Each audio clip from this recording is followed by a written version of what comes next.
Joylyn Martinez had a lot of things on her mind in the summer of 2001, but starting a new relationship wasn't one of them. I was recently divorced. I was a single mother raising 2 little boys, struggling on my own. I wasn't looking for anybody at that point. Wanted to concentrate on myself and my kids. But one night that June, Joy's girlfriend convinced the young mother to take a break and go out for a night on the town. I didn't want her to be home alone, being sad, so I asked Joylyn if she wanted to go out and just, go have a couple drinks somewhere, get her out of the house. And that night would prove fateful.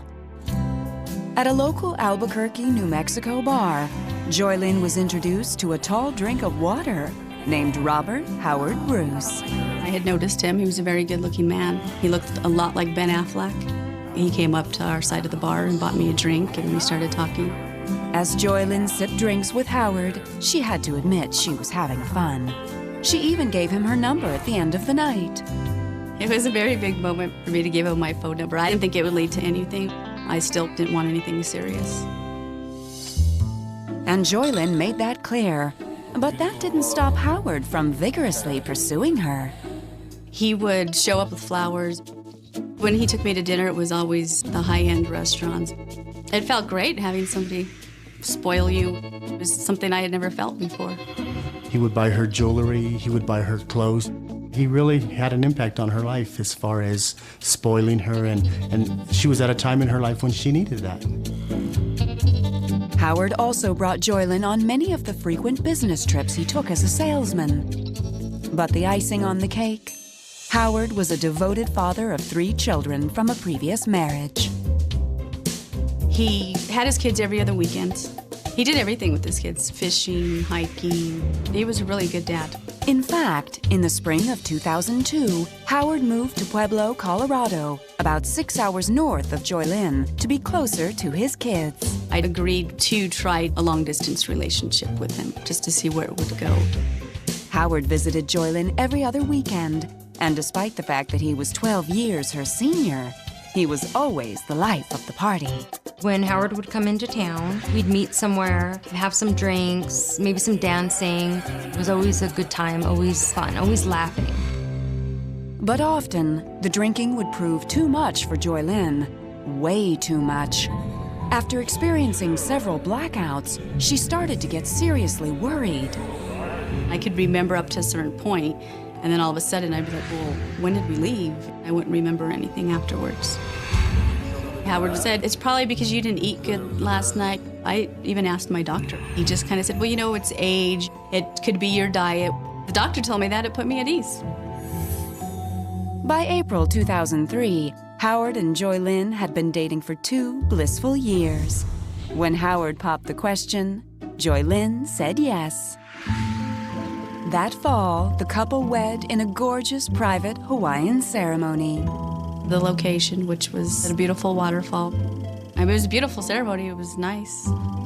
She knew with Howard that he was financially stable, he was very good to her and the boys, and that she would have a very good life with him. When the newlyweds returned home, they agreed they would continue their long-distance arrangement until Joylyn's children finished out the school year. And Joylyn made plans to go back to school herself. Howard told me, after we get married, I don't want you to work, and I want you to go back to school and get your degree. I had always wanted to be a teacher, so I was very excited. Joylyn felt lucky to have such a generous and understanding husband. But before long, he would seem like a stranger. Hidden beneath Howard's all-American exterior lurked ugly desires and terrible secrets. Secrets Joylyn would stumble onto years later in the local newspaper.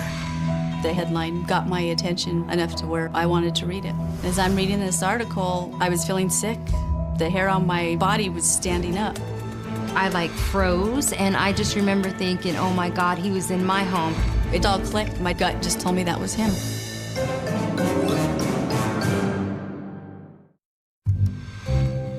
In the fall of 2003, Joylyn Martinez and her husband Howard Bruce were counting down the days until they could be together. Once Joylyn's 2 sons finished school in Albuquerque, the three would reunite with Howard in Pueblo, Colorado. When I moved to Colorado, we had been actually married over a year. It was a hard move. I'm super close with my family. Still, Joy Lynn was looking forward to joining her husband. But when she arrived with her sons that August, a man Joy Lynn hardly recognized greeted them. Howard was very aggressive. His temper would go off for anything, and he would tell me horrible, mean things. He said, well, I support you and your kids now. And he kind of made it sound like me moving up there was putting a big strain on him financially. He was a completely different person. Howard also went back on his promise to put Joy Lynn through school, claiming he couldn't afford tuition. He would just say, well, it's just not right now. Don't worry, you'll get there. I was very upset. By the time summer of 2005 rolled around, Joy Lynn had had enough. She decided to go back to Albuquerque with her boys and leave Howard behind. I needed time away from him to figure out what I wanted to do and what I needed to do. But Joy Lynn's absence only seemed to snap Howard back to his senses. He put on the charm again, taking me to fancy dinners and the promise that when I went back that I was finally going to be able to register for school and go. Howard won Joy Lynn over, and she agreed to give him another chance. That fall, she headed back to Pueblo. But just a few months later, Howard was right back to his controlling ways. He was always calling her to find out where she was, who she was with, what she was doing. He was like a Jekyll and Hyde.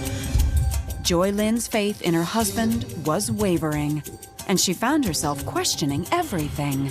I was looking for something in his car, and I reached under the seat, and I found a ski mask, a knife, and some gloves. When I first saw those items, something just didn't feel right.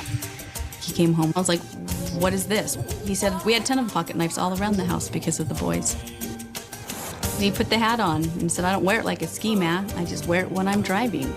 And you know, the gloves, they were like garden gloves. But then I thought, well, I was being ridiculous. Joy Lynn's marriage seemed to be crumbling, and in May of 2006, she discovered a possible explanation.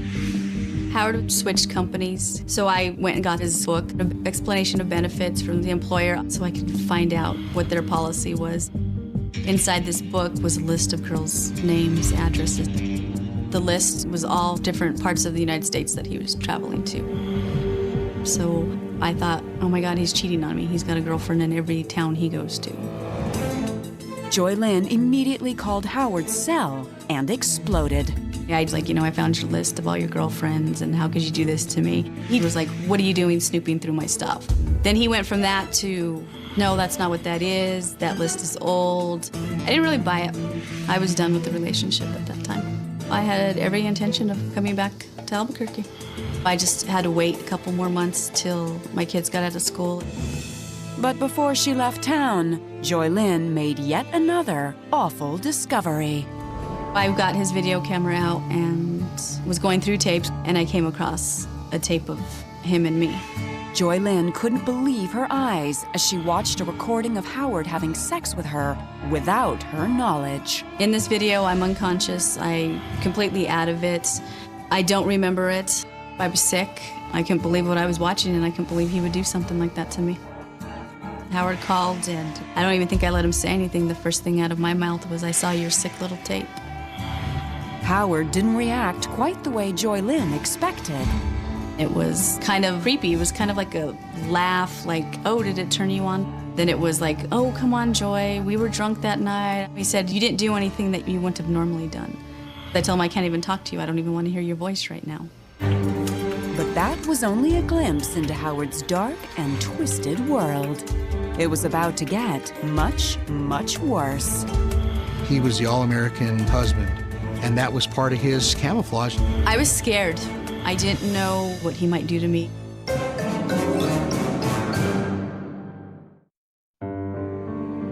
In June 2006, after discovering a sex tape her husband Howard had made of her without her knowledge, Joy Lynn Martinez packed up her boys and moved back to Albuquerque.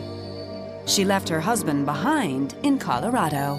I was staying with my mom and dad, just trying to pick up the pieces. I wanted a divorce, but I didn't have money to divorce him.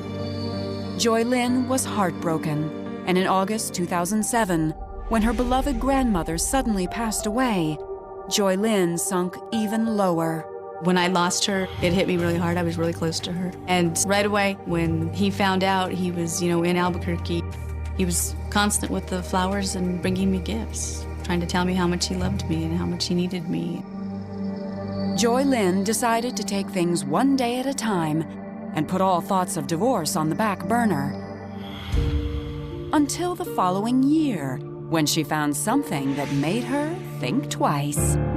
I found a letter from an attorney going over some court dates that Howard needed to be at for a Peeping Tom case.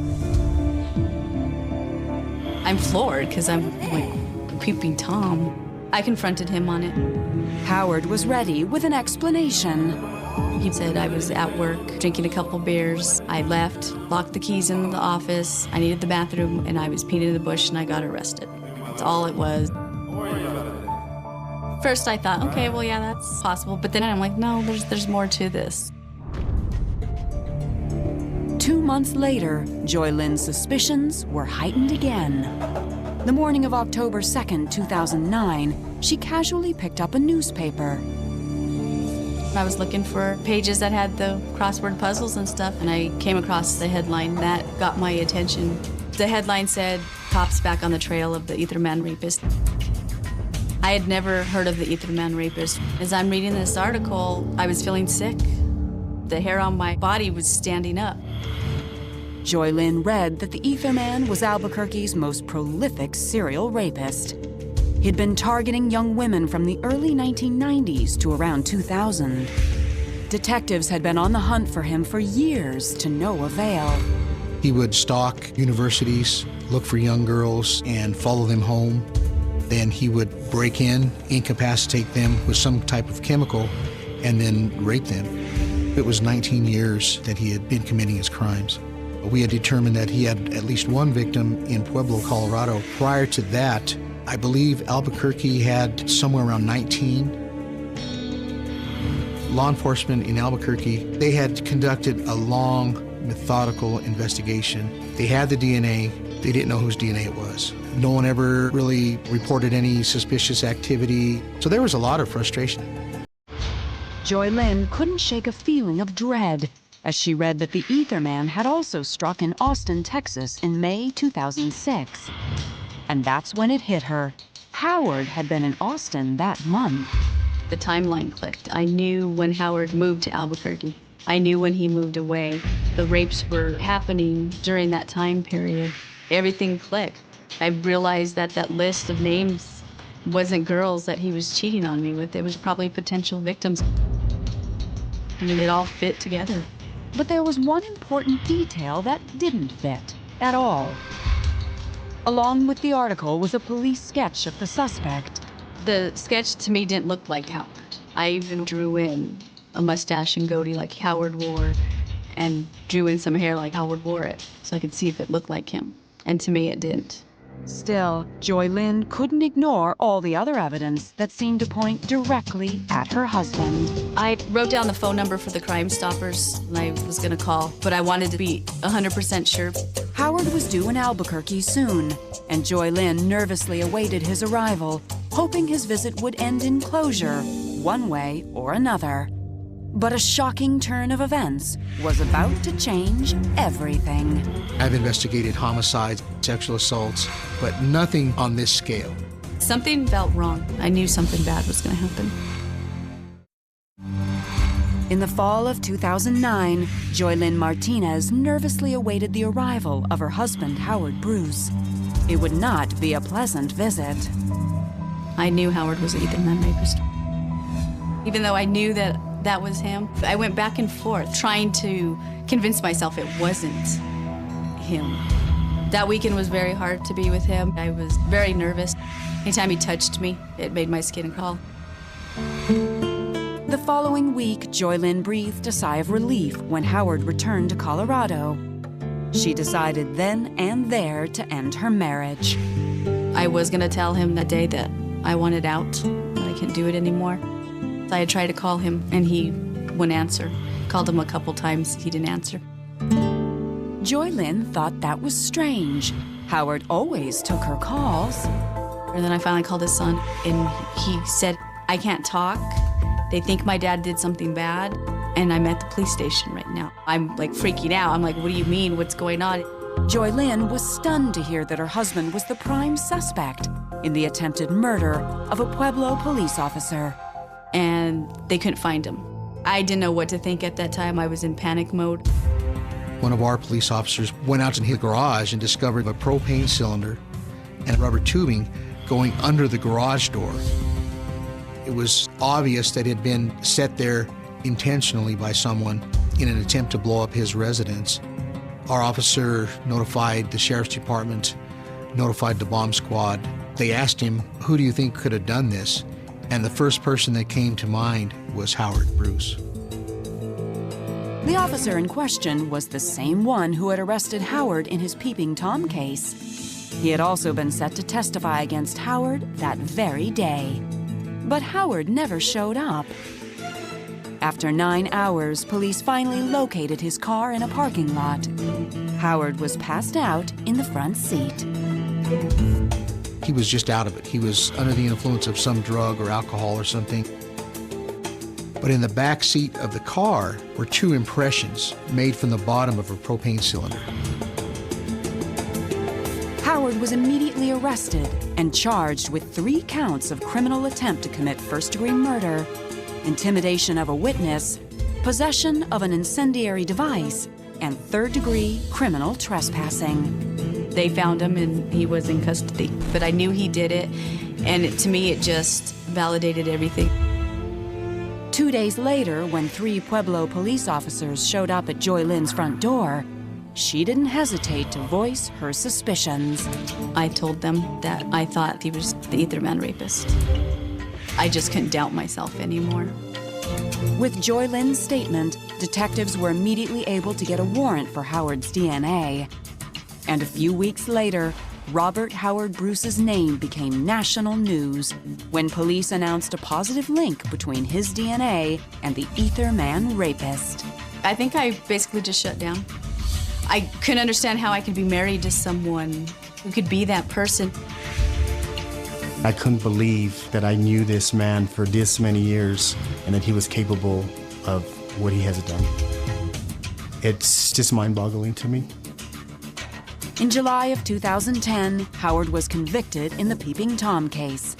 The following year, he went to trial for attempted murder of a police officer. Joy Lynn had to testify as a character witness. And when I pointed Howard out when I was out on the witness stand, he had looked at me, smiled, winked, and blew me a kiss. And that made me sick. In August 2011, Howard Bruce was convicted of attempted first-degree murder, attempted second-degree murder, and possession of an incendiary device. He was sentenced to 64 years in prison. I was very relieved when I found out that he was convicted. It was finally over. I didn't have to worry about that anymore.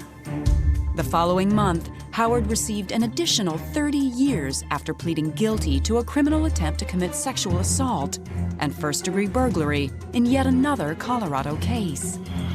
He was the last guy to think would be looking in your back window. The last guy you'd expect to try and blow up a cop, and he was one of the most prolific serial rapists in history that I know of. He's going to spend the rest of his life in prison, and he'll never see the light of day.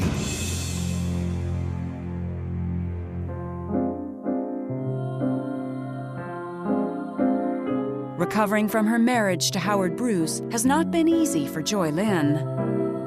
It's hard to get through something like this. I just think if God brings you to it, he'll bring you through it. Howard's not going to win. He's not going to destroy me. I'm just sorry that my little sister got caught up and on this roller coaster ride. She needs to close this chapter in her life. With help from friends and family, Joy Lynn is working on doing just that. I think that she is going to be able to move past this. However, I don't think that she's going to be trusting anyone that she dates lightly. But after a situation like that, how can you? Trust is a big issue with me, of course. I'm not completely untrusting. I just follow my gut more. If something doesn't feel right, I've learned my lesson. I ain't going there again.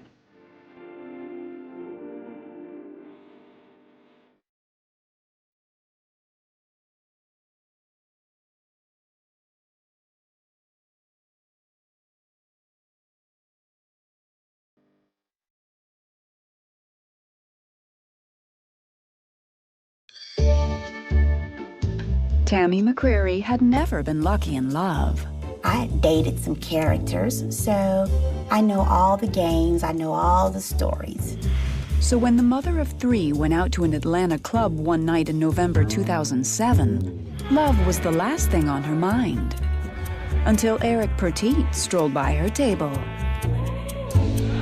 We kind of made eye contact, and I thought he was cute. The next time he came by, he just threw money over the area where I was sitting. And everyone was like, okay, well, drinks are on Tammy. Eric told Tammy that he had just moved to town from Chicago and was looking for a place to buy. Tammy, a mortgage broker, gave him her card. 2 days later, Eric called, but he was more interested in Tammy than a house. He said that he was an electrical engineer for one of the local utility companies. We started having lunch every day, and we talked all night. So things were moving pretty fast. He was the kind of guy that would open doors for you. He would rub Tammy's feet, buy her flowers. He was a gentleman to her, and she seemed very happy.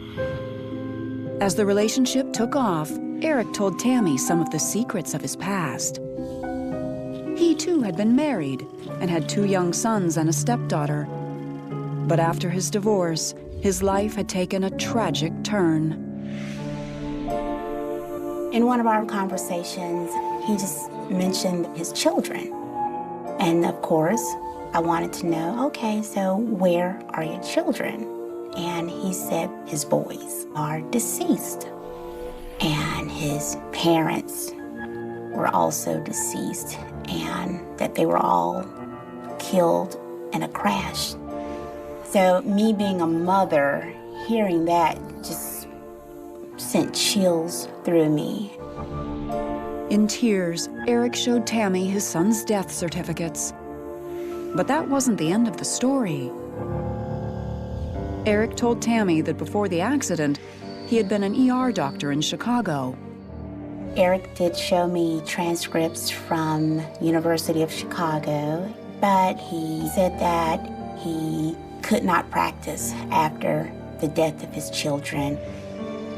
I thought it was sad that now he wasn't doing what was really in his heart to do because of the tragedy. But 3 weeks after they started dating, Dr. Petit was called into action in spite of himself. As we were driving, there's like a 3-car collision in front of us. I said, Eric, you gotta help those people. And so he jumped out of the car and he proceeded to help everyone. And I was impressed. Just 1 month after they met, Eric found another way to impress Tammy. He asked her to marry him. I said yes, but I made it clear that before we did anything, I definitely wanted us to have counseling. But only 5 months later, Tammy would regret this leap of faith. On the night of May 18, 2008, at 6 p.m., the love of Tammy's life went in to work a night shift and never came home. For months, reliable Eric always let Tammy know where he was. Well, Eric always called me to see how I was doing. So this particular Sunday, it was really strange that I had not heard from him. The next morning, when Tammy still had no word from Eric, panic began to set in. So I called both cell phones. There was no answer. I waited a while and I tried the cell phones again. Still no response. So I called the hospital. I called in the emergency department. What Tammy heard next would tear her new life apart. Eric had been at the hospital that night, but there was more to his visit than Tammy could have ever imagined. I was at ground zero. I could not believe it. Eric was very smart, but I've always heard that it's a thin line between genius and insanity.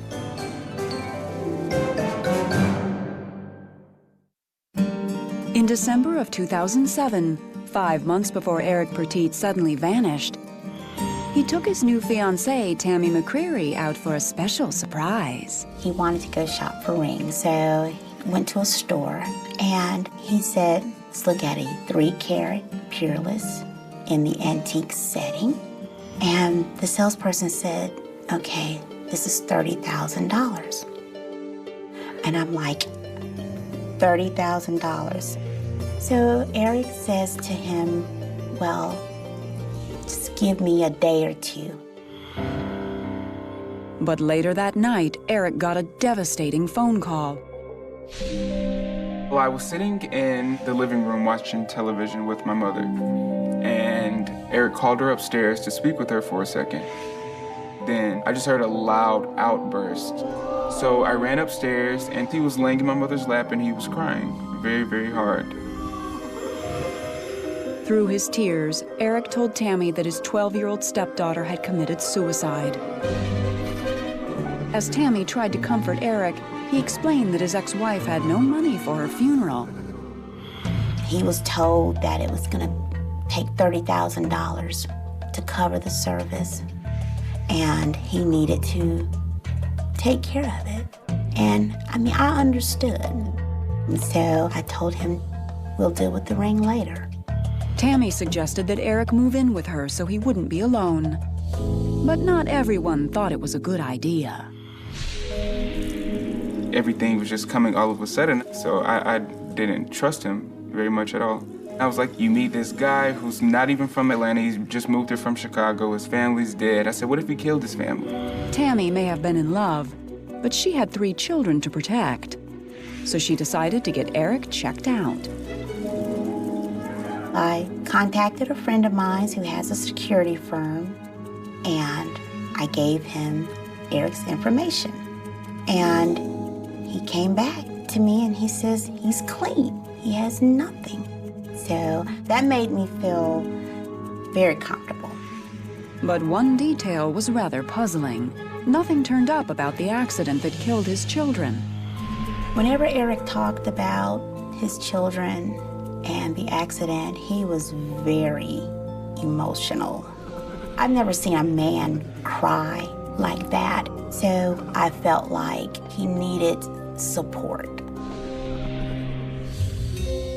So Tammy put her concerns about Eric behind her and focused on the wedding.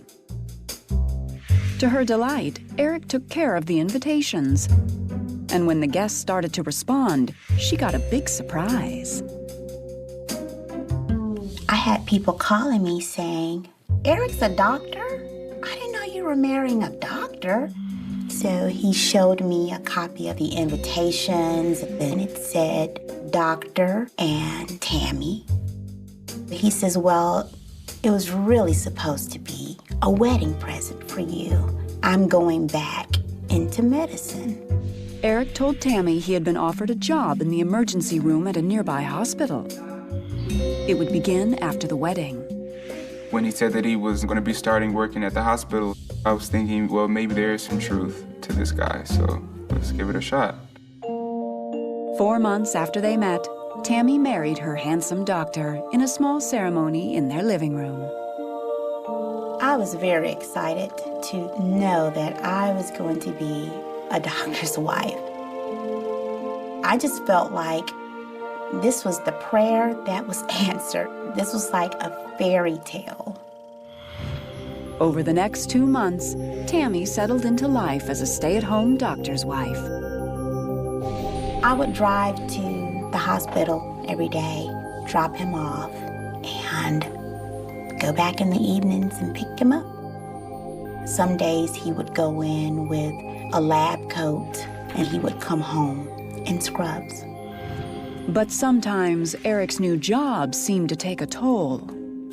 There were a few times he would call very upset, telling me stories of a child coming in an accident and he couldn't save the child. There were a few occasions when he would get a call 3, 4 o'clock in the morning and he would have to leave and go to the hospital. And the more Eric was gone, the more Tammy began to wonder. She had heard a few stories of doctors running off with their nurses. I knew he was young, he was attractive, and he was the new guy at the hospital. So, I just started paying attention to different things. Before long, Tammy found something that seemed to confirm her biggest fear. A sexy text message that had nothing to do with work. Once I read the text message, it just didn't seem professional. So I just decided to call the number. Tammy knew whoever picked up her call might very well ruin her fairy tale marriage. But she couldn't stop herself from dialing.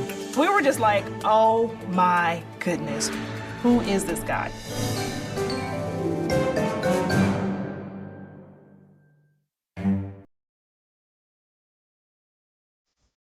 Tammy McCrary sometimes worried that her new husband Eric might be too good to be true. So when she found a suspicious text on Eric's cell phone, she instantly feared the worst. I just decided I would call that number back. And of course, it was a young lady. And she was like really friendly, like, hi. And I said, this is Eric's wife. Who are you? And her response was, if you want to know who I am, I suggest you ask your husband. That night, Tammy got ready to have it out with her man. I waited about 30 minutes, and then Eric comes charging into the bedroom. I've never seen him this angry. He says, you almost cost me my job. Do you know that was my superior that you called?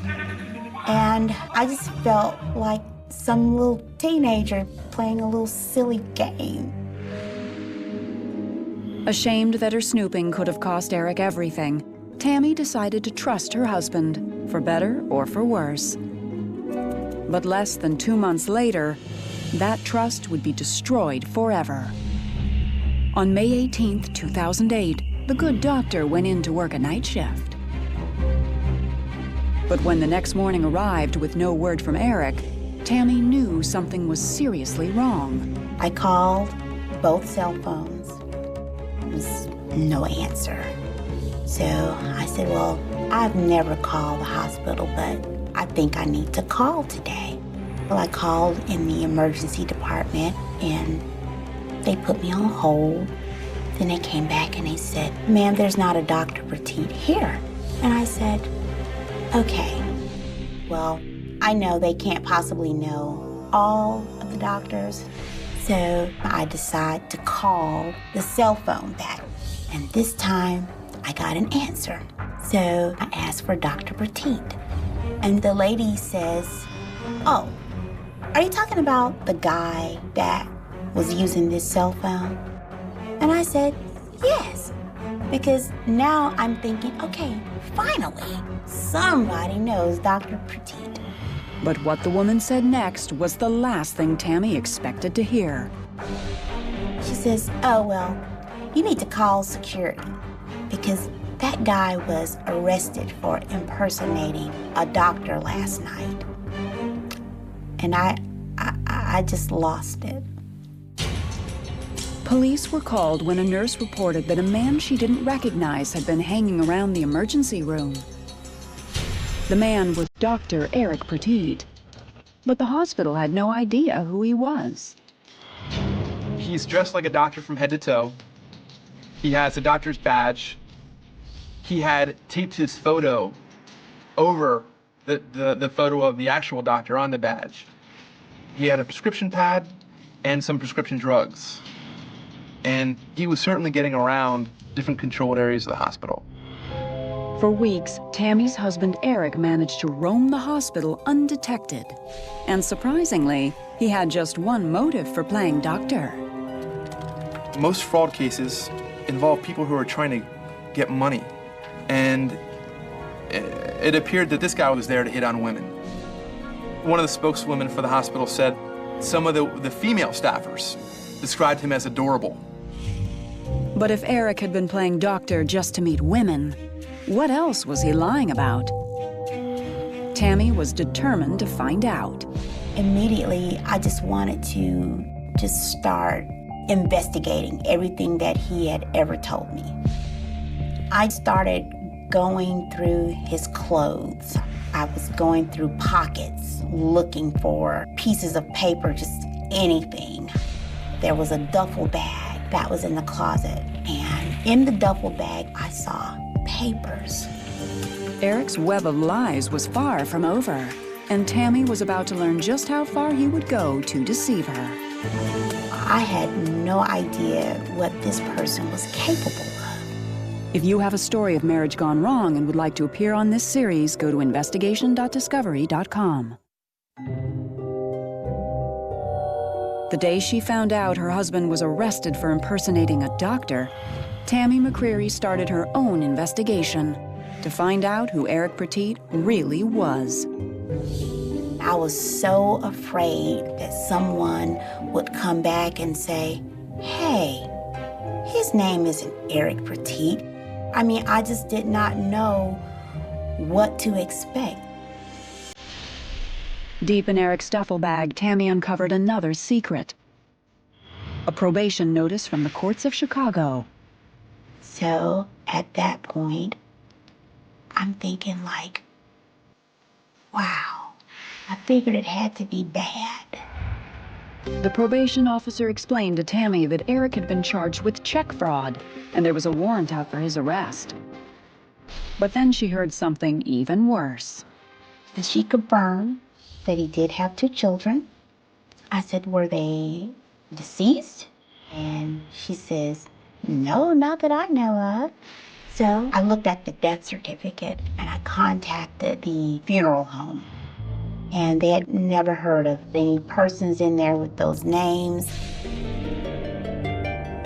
The tragedy that had opened Tammy's heart to Eric was one of the most shocking lies of all. Eric had 2 sons by 2 different mothers, and both boys, along with his parents, were very much alive. What kind of man could lie about the deaths of his children? That lie really scared me because now I had no idea what this person was capable of. That really changed everything. It's one thing to just lie about your profession, but for him to say that his kids are dead, that is so heartless. Eric had faked it all. The death certificates, the medical school transcripts, even his stepdaughter's suicide.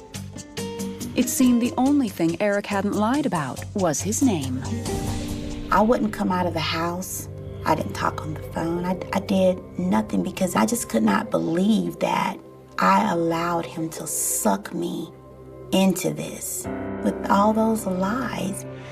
Even Tammy's background check had failed her. She had used the information on Eric's driver's license, and it was phony too. Now, instead of feeling careful, she felt like a fool.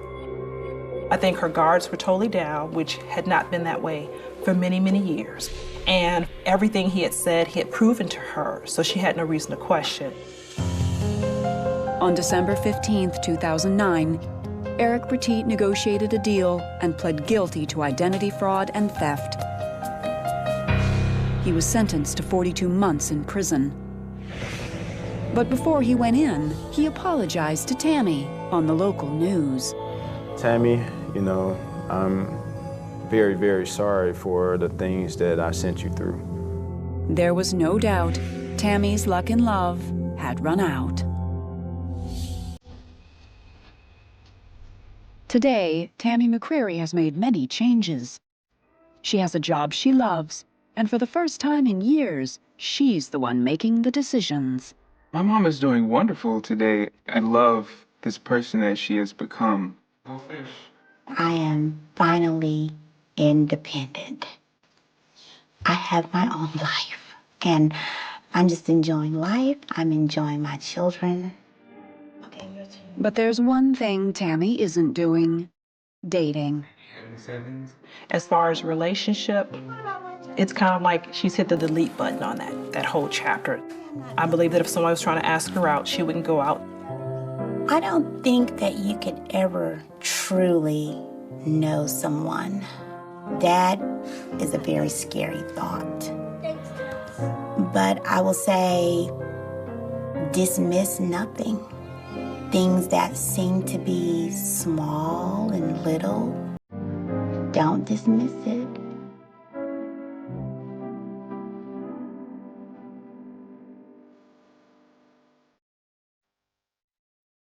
The call came in just after dawn, the kind of hour when the world still holds its breath and the radio crackle sounds louder than it should. A woman's voice breaking through static to say there was a car abandoned near the mangroves. Engine cold, driver's door open. No sign of a struggle, and yet everything about it wrong. The humidity already pressing down like a hand on the back of the neck. The Florida sky pale and empty as if it didn't want to witness what was about to unfold. And in that moment, before names were spoken, before tape went up, before anyone understood what had happened, a cold case was already being born, though no one used that phrase yet. Not in 2005. Not on that quiet stretch of coastal road where the pavement cracked and the marsh breathed slowly in and out. The car belonged to a woman who was supposed to be home by midnight. A woman who had a routine so precise her neighbors could set their watches by it. Lights off by 10, blinds drawn, the same porch bulb flickering every night. A woman who never missed a Sunday call to her sister and never left without her phone. And yet here the phone was, face down on the passenger seat, battery dead. A single fingerprint smeared across the glass like a final unanswered question. The purse untouched, cash still inside, keys missing, and the absence heavier than any object left behind. By sunrise the road was closed. Yellow tape snapping in the breeze, squad cars angled just so, officers standing with hands on hips, staring out at the water as if it might speak. And already the first whispers were spreading. Because in towns like this, news travels faster than heat, faster than grief, faster than truth. And by the time the name was released, people were already asking the same thing in different voices. How does someone vanish without a sound, without a trace, without a single witness willing to swear they saw anything at all? The house told its own quiet story. No broken windows, no forced entry, a mug half washed in the sink, a calendar on the fridge circled in red, plans that would never happen, and the bedroom exactly as she left it, bed unmade, shoes lined up neatly by the door, a faint smell of perfume hanging in the air like it refused to leave, and investigators moved through it slowly, methodically, photographing everything and nothing, cataloging absence, because sometimes what isn't there screams louder than what is, and every empty space felt like it was accusing them of something they couldn't yet name. Neighbors were questioned, voices overlapping, memories suddenly uncertain. One thought they heard a car late, another remembered footsteps. Someone else swore they saw a shadow by the fence, but couldn't say when or why it stood out. And each statement was written down, stacked on clipboards, filed away like pieces of a puzzle that didn't want to be solved. While reporters gathered at the edge of the tape, cameras rolling, microphones angled forward, hungry for a headline that would cut through. The morning haze, a missing woman, a quiet town, and a mystery that refused to fit neatly into a single sentence.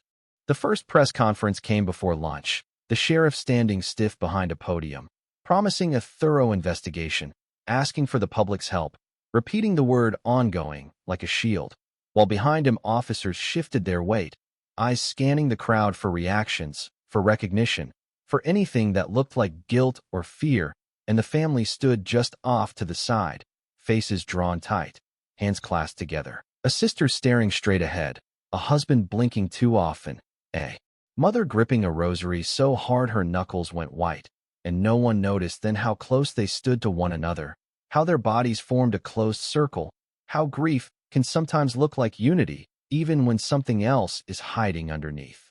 Search teams fanned out across the wetlands, boots sinking into mud, dogs pulling at their leashes, helicopters chopping the air overhead, and for days the town lived on edge, every siren sending a jolt through the streets, every rumor igniting hope and dread in equal measure, because someone always claims they saw something. A woman matching the description at a gas station, a scream carried on the wind, a car speeding away. But each lead collapsed under scrutiny, dissolving into nothing, leaving behind only exhaustion and the creeping sense that the answers were slipping further away with every passing hour. Weeks turned into months, months into years, and the posters faded under the sun, edges curling, faces bleaching into anonymity, until the name became shorthand for something unspeakable, a warning whispered to children, a reference point for fear. The night everything changed, the year people stopped leaving their doors unlocked, and the case files grew thicker even as progress slowed, witness statements aging poorly, physical evidence degrading, and the once urgent question of what happened, giving way to a quieter, more painful one. Will we ever know? Detectives came and went, each one convinced they would be the one to crack it, to find the missing piece everyone else overlooked, and they re-interviewed the same people, asked the same questions in different ways, watched faces for flinches that never came, and slowly the investigation narrowed inward, away from the roads and the marshes and the strangers who never materialized, back toward the house, the routines, the people who knew her best, because statistics don't lie and neither does experience. And when a disappearance makes no sense, when money is untouched and violence absent, the answer is usually closer than anyone wants to admit. But proximity breeds resistance, and the idea that someone within the family could be involved was met with outrage, with tears, with accusations of insensitivity, and the detectives backed off publicly even as they kept digging privately, because sometimes the truth requires patience, requires letting time loosen tongues and shift loyalties, requires watching as relationships strain under the weight of secrets. And in this case, time was doing exactly that, quietly, relentlessly, changing everything. By the 5th year, the file was labeled what no one ever wants to see in bold black letters, cold case, a term that sounds clinical but carries a unique cruelty, because it means the urgency is gone even if the pain isn't. It means the calls stop coming, the cameras move on, the town learns to live with unanswered questions, and the family learns to perform grief in public while surviving it in private. And yet somewhere in those boxes of reports and photographs and transcripts, the truth was still there, waiting, patient, unbothered by calendars or fading ink. What no one knew then, what no one could have imagined standing on that road in the early morning light of 2005, was that the key to everything had been present from the very beginning, hidden in plain sight, wrapped in familiarity, protected by trust, and that when the case finally cracked years later, it wouldn't be a stranger pulled from the shadows or a confession dragged out under pressure, but a revelation so intimate, so devastating, it would force an entire community to re-examine not just what they thought they knew about the case, but what they believed about loyalty, about love, and about how betrayal can wear the most ordinary face of all. The days after the search officially scaled back carried a strange, hollow quiet, the kind that settles in when everyone realizes the shouting is over, but the silence is worse, and detectives return to their desks with boots still caked in marsh mud, filing reports that all said the same thing in different ways: no body, no weapon, no clear crime scene. Just a woman who vanished into the Florida heat and left behind a question mark large enough to swallow a town. They began reconstructing her last known movements minute by minute, not because they believed the timeline would magically reveal a culprit, but because time is often the only witness that doesn't lie, and every gap, every unexplained pause, became an open wound on the case board. She had left work on time. Colleagues confirmed it. Nothing unusual, no argument, no sign of distress, a normal goodbye, a casual wave, and security cameras caught her car pulling onto the road, headlights steady, speed consistent, the image grainy but unmistakable, and then the footage ended, just like that, the ordinary flow of her life cut off by a hard black edge. Investigators followed that route again and again, driving it themselves at different hours, watching how the light shifted, how shadows pooled under trees, how easy it would be to miss something if you weren't looking for it. And they kept coming back to the same conclusion: if something happened, it wasn't random, it wasn't sloppy, and it wasn't loud. The phone records told another story, or rather, they refused to tell one. No outgoing calls after a certain time, no frantic dialing, no half-finished messages, just silence. And that silence gnawed at the detectives because panic leaves fingerprints, fear makes noise, and whatever happened had either been swift or familiar enough that she didn't feel threatened until it was too late. That idea lingered, heavy and uncomfortable, and it slowly shifted the tone of the investigation, pulling it inward like a tide.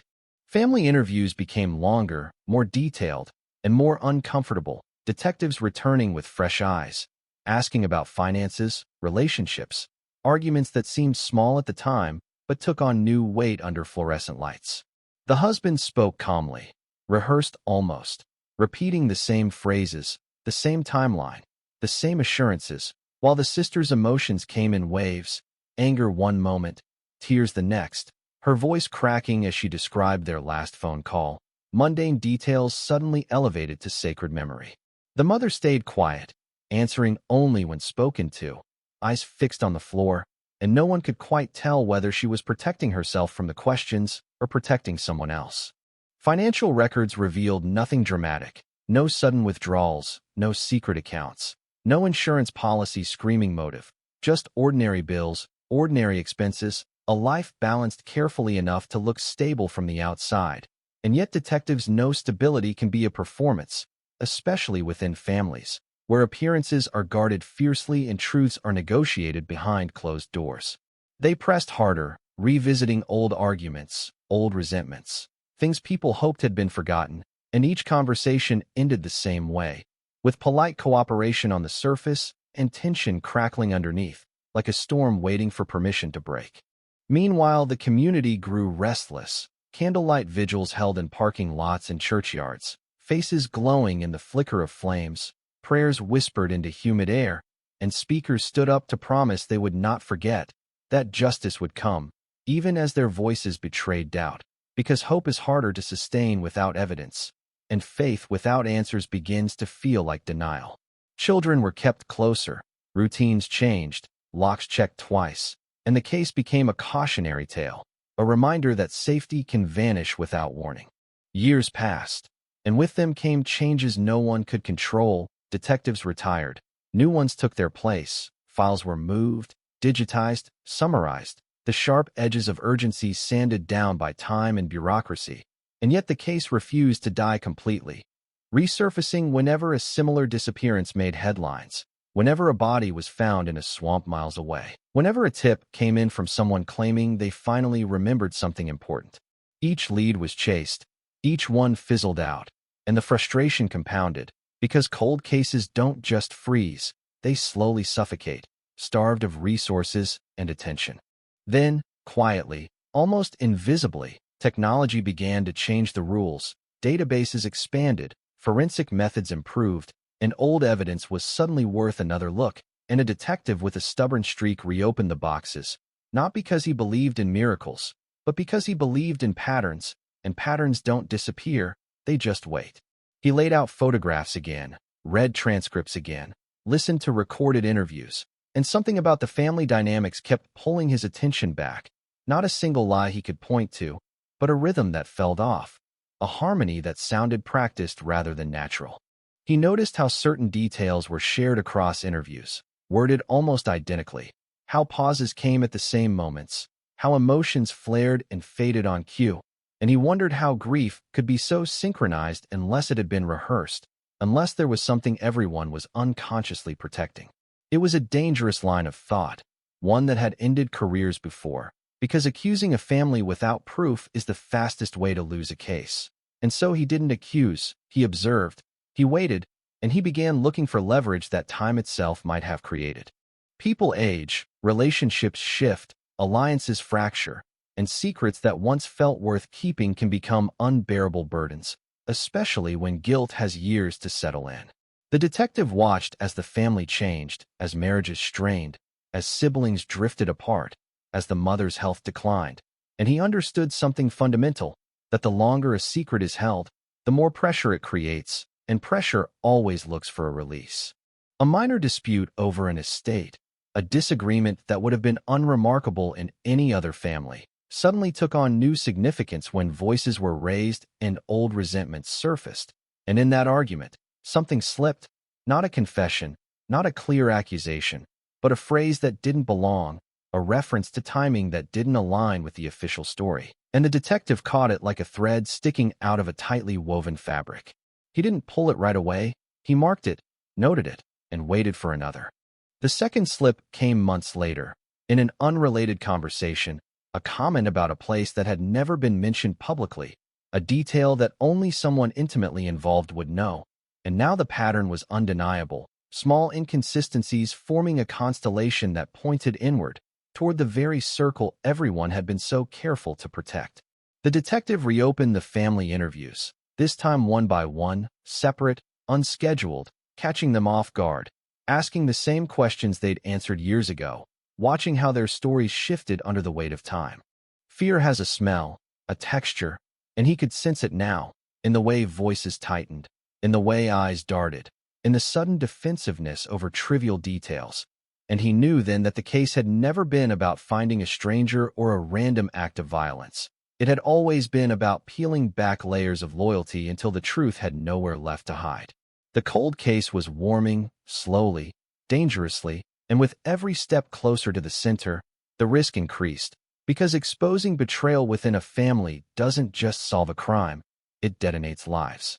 As the investigation gained momentum again, quietly, without press conferences or public statements, the detective prepared for the moment that would change everything, the moment when patience would finally be rewarded, or when the case would collapse under its own weight.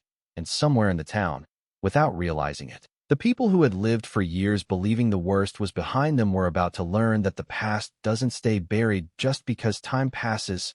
It waits, it listens, and when it comes back, it does so with a precision that leaves no room for denial. The renewed investigation moved without noise, without headlines, without the usual ritual of flashing lights and press briefings, because the detective understood something fundamental about families and secrets, that once suspicion turns inward, the smallest sound can cause everyone to close ranks again, and silence becomes the sharpest tool available. He began by mapping relationships instead of alibis, drawing lines not just between people, but between moments, arguments, reconciliations, debts both emotional and financial. And the more he mapped, the clearer it became that the disappearance had not created fractures in the family. It had merely exposed the ones that already existed, hairline cracks disguised for years by routine and shared history. The marriage, once described by friends as stable if unremarkable, revealed a different texture under scrutiny, small disagreements documented in counseling notes, stress over money that never rose to crisis but never fully resolved, and a quiet resentment that lingered beneath polite smiles. The husband spoke of love with practiced ease, yet when pressed for specifics, his answers softened, blurred, as if memory itself resisted being pinned down, and the detective noted how often he deflected questions toward shared routines, shared plans, shared grief, language that dissolved individual responsibility into collective experience. The sister's story carried more heat, sharper edges, a bond forged in childhood that had hardened into something more complicated with age, rivalry braided with protectiveness, affection shadowed by judgment. And she admitted to arguments that never made it into the initial reports, disputes over control, over decisions, over a sense that one of them always knew better than the other. She laughed nervously when recalling them, brushing them off as normal family conflict. But the laughter came too fast, too rehearsed, and when asked to slow down, to revisit specific moments, her confidence faltered, eyes flicking away, fingers tapping an uneven rhythm against the table.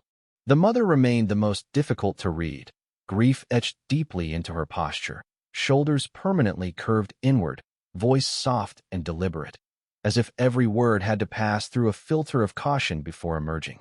She spoke of her daughter in fragments, memories unspooling out of order, and when the detective gently redirected her toward the night in question, her responses shortened, sentences clipped, details scarce. Trauma can do that, the detective knew. Compress memory into manageable pieces, but it can also serve as camouflage, a socially acceptable explanation for silence, and distinguishing between the two required patience bordering on cruelty.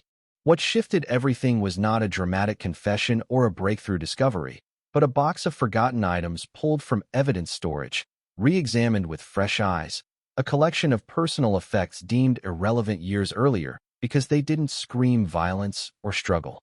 Inside was a spare set of keys, not labeled, not mentioned in any statement, found in a kitchen drawer during the initial search and set aside without comment.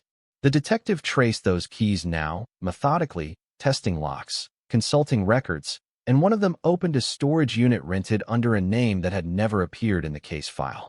The unit sat in a row of identical metal doors, sun-bleached, numbers barely legible, the air inside thick with dust and neglect.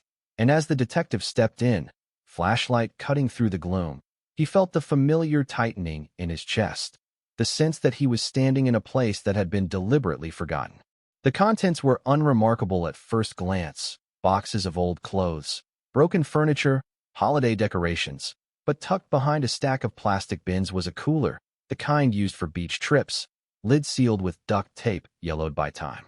Inside were items that did not belong together: a pair of gloves, heavy-duty, stained, a tarp folded tightly, rope coiled with care, and a phone charger matching the model of the missing woman's device. And the detective understood instantly that this was not a random assortment.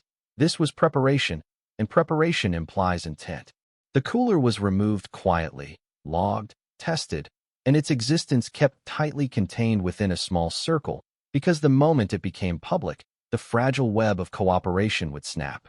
Forensics moved slowly, deliberately, extracting what they could from materials degraded by heat and humidity, fibers that hinted at contact, trace evidence that refused to speak clearly but whispered enough to confirm suspicion, and as results trickled in, the detective felt the case narrowing again, tightening around a small group of people who had once stood shoulder to shoulder at press conferences, united in grief. The betrayal implied by the evidence was staggering, not just because of its intimacy, but because of the discipline required to maintain it for so long. Re-interviews resumed, this time with a different tone, still calm, still respectful, but edged with certainty, questions no longer exploratory but surgical, designed to test reactions rather than gather information. The husband was the first to crack, not with words, but with silence, pauses stretching too long, eyes unfocused, hands clasped tightly in his lap, and when confronted with the existence of the storage unit, his breath caught, just for a moment, just enough, before he regained control and denied everything, insisting he had never seen it, never rented it, never touched those items. The sister reacted differently, anger flaring hot and fast, accusations of harassment, threats of legal action, her voice rising until it broke, tears spilling over as she accused investigators of exploiting tragedy, of inventing conspiracies because they had nothing else. It was a performance the detective had seen before, righteous outrage masking panic, volume substituting for logic, and he let it run its course, noting how she avoided eye contact when specific dates were mentioned, how her hands trembled when the cooler was described in detail. The mother said nothing at first, listening as the detective explained what had been found, nodding slowly, eyes closed, and when she finally spoke, her words were barely audible, a question rather than a denial, asking how long they had known, and that question hung in the air like smoke, revealing more than any confession could. The detective leaned forward then, voice steady, and answered honestly, not long, but long enough, and he watched as the weight of years seemed to settle fully onto her shoulders. What followed was not a sudden unraveling, but a slow collapse, truths leaking out in fragments, half-admissions wrapped in justifications, stories reshaped to minimize intent, to share blame, to transform decisions into inevitabilities. An argument had escalated, voices raised, accusations exchanged, old wounds reopened, and in the heat of that moment, lines were crossed that could never be uncrossed. The disappearance was not planned as murder, they insisted, only as control, as leverage, as a way to force compliance, and the plan had gone wrong, spiraled beyond what anyone intended. The detective listened without interruption, aware that every word mattered, that contradictions would emerge if he gave them space, and they did, details misaligning, timelines slipping, responsibilities shifting like sand. The betrayal revealed itself not as a single act, but as a series of choices, each one easier than the last, each one justified by loyalty, by fear, by the belief that protecting the family was more important than the truth. It was a logic that made sense only from the inside, a closed system where morality bent under pressure. As the pieces came together, the emotional toll became visible, faces aging years in a single afternoon, hands shaking, voices breaking, and the detective felt no triumph, no satisfaction, Only the heavy knowledge that solving the case would not restore what had been lost. It would only replace one kind of pain with another. He thought of the town, of the vigils, of the children warned to stay close, of the long years of unanswered questions, and he knew that what he was about to do would change all of it again. The decision to move forward was made quickly, warrants signed, arrests planned with precision, because the longer the gap between revelation and action, the greater the risk of retreat, of retraction, of stories aligning once more under pressure. When the handcuffs finally clicked into place, the sound was muted, almost anticlimactic. No crowd, no cameras, just the quiet end of a long deception. And as they were led away, the weight of their shared secret lifted, replaced by the undeniable reality of consequence. Yet even as the case edged toward resolution, a critical question remained unanswered, the one that had haunted investigators from the beginning: where she was, what exactly happened in those final moments, and whether the truth now emerging would ever fully account for the absence that started it all. The cold case was no longer cold, but it was not yet complete, and the final answers lay buried deeper still, in places no one had wanted to look, in choices made under the banner of family, and in the quiet, devastating understanding that betrayal does not always come from outside. Sometimes it grows patiently at the center, waiting for the moment when it can no longer be contained. The arrests didn't bring relief, not in the way people imagine when a cold case finally cracks, because answers, when they come this late, arrive heavy and incomplete, and the town felt it immediately, a ripple of disbelief spreading through streets that had carried the story for years without ever daring to finish it. News leaked before the official announcement, whispered first, then spoken out loud, then shouted across social media feeds that lit up with the same words repeated again and again: family involved, betrayal, all this time. And the shock wasn't just that someone had been taken into custody. It was who, names everyone recognized, faces that had stood at vigils, voices that had pleaded for justice, now recast in a role no one wanted to accept. Interrogations stretched late into the night, rooms humming softly with fluorescent lights, recorders blinking red, the air thick with fatigue and the residue of confession. What emerged was not a clean narrative, not a single decisive moment, but a tangle of explanations layered over years of silence, each version slightly different depending on who was speaking and what they hoped to preserve. Arguments were minimized, intentions softened, actions reframed as reactions, as accidents, as moments that slipped out of control, and the detectives listened, knowing that truth in these cases often arrives distorted, bent by fear and self-interest, and must be straightened piece by piece. They described the night in fragments, raised voices echoing through a house that had heard them before, accusations flung like weapons sharpened by old resentments, and a decision made in anger that immediately felt irreversible. The plan, such as it was, shifted midstream, improvisation replacing foresight, and somewhere between fear and panic, control was lost. They spoke of leaving the house, of driving without direction, of the water and the darkness, and the belief that everything could still be fixed if they just acted quickly enough. The words were careful, chosen to avoid the finality everyone was thinking about, but no one wanted to say. What they could not agree on was the ending, where exactly it happened, how it ended, who was responsible for which choice. And that lack of clarity haunted the investigators, because without a body, without a definitive scene, the story remained vulnerable to challenge, to doubt, to the defense strategies already forming in the background. Searches resumed quietly in areas newly identified, coordinates sketched from memory, landmarks half remembered, the landscape altered by years of storms and construction, and teams combed through mud and underbrush with the grim understanding that time had not been kind. Each day without a recovery added pressure, not just legally but emotionally, because the family of the victim, now fractured beyond repair, stood in a strange limbo, mourning someone whose fate was finally acknowledged but still not fully known. The mother withdrew from public view, grief no longer shared but internalized, while the sister's anger turned outward, directed at everyone and no one, accusations flying that this had gone too far, that the truth was being twisted, that intentions mattered. The husband remained largely silent, advised carefully, his earlier confidence replaced by a rigid stillness that spoke louder than words. The prosecutor's office weighed the evidence with cold precision, knowing that juries crave certainty and that this case offered little of it. They built their strategy around patterns, around the storage unit, the preparation implied by what was found there, the inconsistencies that accumulated over years, and the fact that silence itself can be evidence when it stretches long enough and is shared by those with motive and opportunity.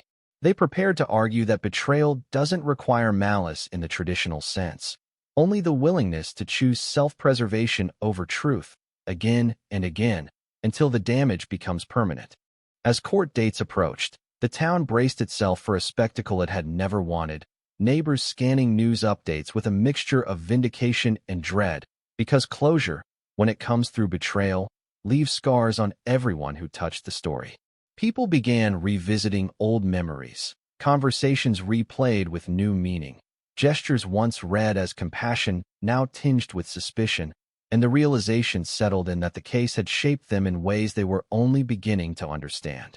Behind closed doors, plea discussions began, quiet negotiations shaped by the reality that perfect justice was impossible here, that no outcome would restore what was lost or satisfy every demand for accountability. One by one, the stories shifted again, responsibility redistributed, admissions calibrated to secure leniency, and the truth continued to fracture under pressure. The detectives watched this with a familiar weariness, knowing that the clean narrative everyone hoped for was dissolving, replaced by something messier and more human, a reminder that crimes within families rarely produce villains and heroes, only damage spreading outward in slow, uneven waves. When the first plea was entered, it landed with a dull thud rather than a bang, headlines announcing developments that felt simultaneously monumental and insufficient. The words "cold case solved" appeared again, bold and declarative, but anyone who had followed the story closely understood how misleading they were, because solving a case does not always mean answering every question, and betrayal, once exposed, does not neatly explain itself. There were still gaps, still moments no one could fully account for, still the haunting absence of physical proof that would anchor the narrative in undeniable reality. And yet something fundamental had shifted, a line crossed that could not be uncrossed, because the silence that had protected the secret for so long was finally broken, and even incomplete truth carries power. The town felt it in small ways, in conversations that grew quieter, in trust that became harder to offer, in the uneasy recognition that the danger they feared for years had not come from outside their community, but from within its most familiar spaces. As the case moved inexorably toward its final chapters, one truth became unavoidable, that the greatest damage inflicted by the betrayal was not only the loss of a life, but the corrosion of certainty, the knowledge that love and loyalty can coexist with harm, and that sometimes the most devastating crimes are not committed by strangers in the dark, but by people standing close enough to be trusted. The story was nearing its end in the eyes of the law, but its echo, the question of how this could happen and go unnoticed for so long, would linger far beyond any verdict, settling into the collective memory of a town forever changed. The courtroom air felt heavier than the Florida humidity ever had, thick with anticipation and unease, as if the building itself understood the weight of what was about to be spoken inside its walls. Wooden benches creaked under shifting bodies, whispers died quickly, and every eye tracked the defendants as they were let in, no longer shielded by the private language of family, but exposed to the cold geometry of law. The transformation was jarring, familiar faces reframed by context, ordinary gestures now scrutinized for meaning, and the town watched in silence as the story it had lived with for so long began to harden into testimony. Opening statements cut through the room with practiced precision, the prosecution laying out a narrative built not on spectacle but on accumulation, on the steady piling of choices and omissions that led to an irreversible outcome. They spoke of preparation disguised as normalcy, of a storage unit rented quietly, of items that did not belong to chance, and of years of coordinated silence that followed, silence sustained by blood ties and fear. The defense countered with cautionary tones, reminding jurors of the absence of a body, of memories warped by time, of grief that can distort perception, and of a rush to judgment fueled by public outrage rather than certainty. Witnesses followed, one after another, voices measured, hands trembling, recounting details that had once seemed trivial and now carried the weight of consequence. A coworker described the last goodbye, the casual normality of it echoing through the room like an accusation.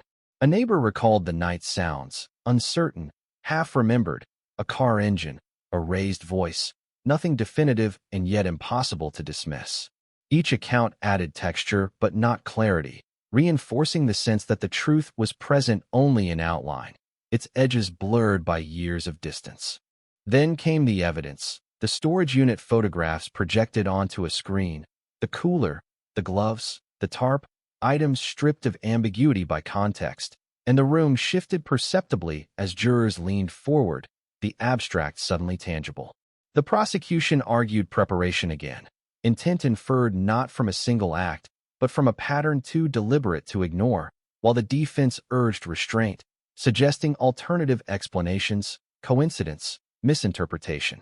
It was a familiar dance, logic meeting doubt, and the outcome hinged on whether the jury would accept that betrayal can be quiet, methodical, and shared.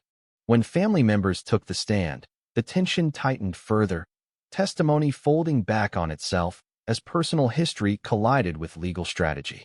The sister spoke through tears, voice rising and falling as she oscillated between anger and sorrow, acknowledging arguments while denying malice, insisting on love even as her words betrayed resentment long buried. The husband's testimony was flatter, controlled, answers clipped and precise, an effort to project stability that only underscored how fragile it had become. The mother's appearance drew a collective breath from the room, her frailty unmistakable, her words sparse, and when asked about the night in question, she paused so long it felt as though time itself had stalled. Cross-examinations peeled at these accounts, exposing inconsistencies, revisiting earlier statements, forcing witnesses to confront their own shifting narratives.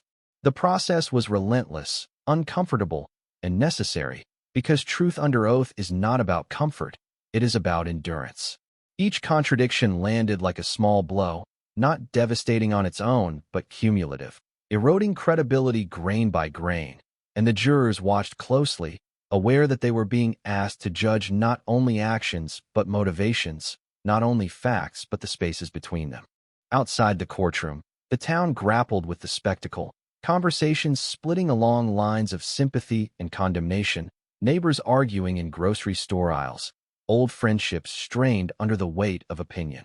Some insisted the prosecution had gone too far, that without a body there could be no certainty, while others argued that certainty had never been the standard for accountability, that patterns of deception speak loudly enough when listened to carefully. The case became a mirror, reflecting deeper anxieties about trust, about how well anyone truly knows the people closest to them. As days turned into weeks, the emotional toll became visible, faces drawn, voices hoarse, the defendants shrinking under the sustained pressure of public scrutiny. Plea negotiations resurfaced quietly, recalibrated in response to testimony that had not landed as expected, and the possibility of resolution began to take shape not as a dramatic verdict, but as a negotiated ending, imperfect and unsatisfying, yet real. The prosecution weighed the risks of pressing on against the benefits of securing admissions that could anchor the narrative, even without physical remains. When agreements were finally announced, they arrived without ceremony, documents filed, statements read, sentences outlined in careful legal language that struggled to contain the enormity of what they represented. Guilt was acknowledged in measured terms, responsibility apportioned, and the story crystallized just enough to move forward, not enough to fully heal. The words echoed through the courtroom, and for a moment there was no sound at all, only the collective realization that this was as close to an ending as the case would ever come. Reactions were immediate and contradictory, relief and outrage colliding in equal measure, because closure achieved through compromise rarely satisfies the heart. Some felt vindicated, convinced that the truth had finally surfaced after years of denial, while others felt hollow, the absence of a body and a definitive account leaving them adrift. The victim's name was spoken again, formally, officially, and for the first time in years it carried the weight of acknowledgement rather than speculation. Sentencing brought its own quiet gravity, the judge speaking deliberately, acknowledging the complexity of the case, the betrayal at its core, and the harm inflicted not just on a single life, but on an entire community. The words were careful, measured, designed to balance justice with reality. And when the gavel finally fell, it sounded less like an ending than a punctuation mark, a pause in a story that would continue to reverberate long after the courtroom emptied. In the weeks that followed, the town began the slow work of recalibration, routines resuming with subtle changes, conversations cautious, trust tentative. Memorials were updated, her name etched into stone, a tangible marker of loss that had been missing for so long. People visited the site, left flowers, stood in silence, and tried to reconcile the comfort of recognition with the pain of knowing that some questions would never be answered. The cold case was declared solved in official records, the file closed, the boxes returned to storage with finality, but in the collective consciousness it remained unsettled, a reminder that resolution does not always mean understanding. The betrayal revealed had reshaped the narrative, transforming a mystery of disappearance into a study of human weakness, of how fear and loyalty can intertwine until they become indistinguishable. And as the town moved forward, carrying both the relief of answers and the burden of what those answers implied, one truth lingered with particular force, that the most enduring mysteries are not always about what happened, but about how ordinary people come to make extraordinary choices, and how the consequences of those choices can echo across years, turning love into silence, silence into complicity, and a single night into a shadow that refuses to fade. After the courtroom emptied and the last microphones were packed away, the town discovered that resolution does not arrive all at once. It seeps in slowly, unevenly, like water finding cracks in concrete, and everywhere it touched it left stains that could not be scrubbed out. People returned to their routines with the strange sensation of acting in a place that looked the same but felt fundamentally altered, streets unchanged, storefronts open. Yet every familiar corner now carried an echo, a reminder that the story they thought they understood had been rewritten from the inside out. The official narrative settled quickly, condensed into paragraphs and headlines: betrayal, family involvement, cold case solved. Phrases neat enough to be printed, but too small to contain the lived reality of years spent in uncertainty. Detectives gave final statements, careful to avoid speculation, emphasizing cooperation and persistence, and then they moved on to other cases, other files, other lives interrupted by violence or disappearance. But the story refused to stay behind, following them home in fragments, in the quiet moments when memory replays interviews and imagines alternative questions that might have shortened the suffering. For the victim's extended family, those not directly implicated, grief took on a new, sharper edge, complicated by shame and anger, by the unbearable knowledge that the people who should have been allies had been the architects of silence. Family gatherings dissolved, phone numbers went unanswered, holidays passed without acknowledgement, and the bonds that once defined identity fractured beyond repair. They mourned not just the loss of a life, but the loss of trust, the realization that betrayal had grown in the very soil meant to protect them. In private moments, the mother's grief deepened into something quieter and more enduring, a sorrow stripped of performance, of public ritual, settling instead into the daily rhythm of absence. Friends spoke of her sitting for hours in the same chair, hands folded, eyes distant, not searching for answers anymore, but replaying memories in an endless loop, looking for a version of the past untouched by what she now knew. The question that haunted her was no longer what happened, but how she had missed it, how love could exist alongside deception without triggering alarm. The sister's public anger softened over time, giving way to isolation, her world narrowing as former allies kept their distance, unsure how to reconcile shared history with revealed truths. She lashed out less, spoke less, retreating into a guarded silence that mirrored the one she had once helped maintain. In quieter conversations, she hinted at regret, at moments she wished she could revisit, but remorse arrived tangled with self-defense, a complicated knot that refused to loosen fully. The husband's life changed most visibly, stripped of routine and reputation in equal measure, his name now inseparable from the case, in every search result and whispered conversation. Even as legal consequences unfolded, The social sentence proved harsher, a permanent exile from normalcy, and he moved through it with a resigned detachment, as if he had already rehearsed the loss years earlier when the silence began. Those who encountered him later described a man diminished, cautious, carrying the weight of choices that could no longer be rationalized away. Investigators revisited the case internally, conducting quiet postmortems not for public consumption but for institutional learning, examining where early assumptions had narrowed focus too quickly, where deference to family narratives may have delayed scrutiny. They acknowledged the difficulty of cases built on intimacy rather than violence, on relationships rather than random acts, and the challenge of recognizing betrayal when it wears the face of concern. The lessons were sobering, reminders that proximity can be as dangerous a blind spot as distance. The absence of physical remains remained a constant, an unresolved ache beneath every official conclusion, because without them the story lacked a final anchor, a tangible endpoint that could ground grief. Search efforts resumed sporadically, driven by new tips, by confessions reinterpreted, by technological advances that promised clarity but rarely delivered it. Each unsuccessful search reinforced the same truth, that some losses resist recovery, and that the landscape, altered by time and nature, does not easily give up what it has claimed. Public interest ebbed and flowed, spikes of attention triggered by anniversaries or related cases, followed by long stretches of quiet. Documentaries were pitched, podcasts planned, the story repackaged for new audiences hungry for mystery and resolution, and the ethical questions resurfaced: how to tell a story rooted in real pain without exploiting it, how to honor the victim without amplifying the harm. Some projects moved forward, others stalled, the narrative contested even as it was retold. Within the town, subtle shifts took hold, changes in how people related to one another, an increased wariness, a reluctance to assume innocence based solely on familiarity. Parents talked differently to their children, not with fear but with honesty, emphasizing boundaries and awareness, lessons shaped by a collective wound.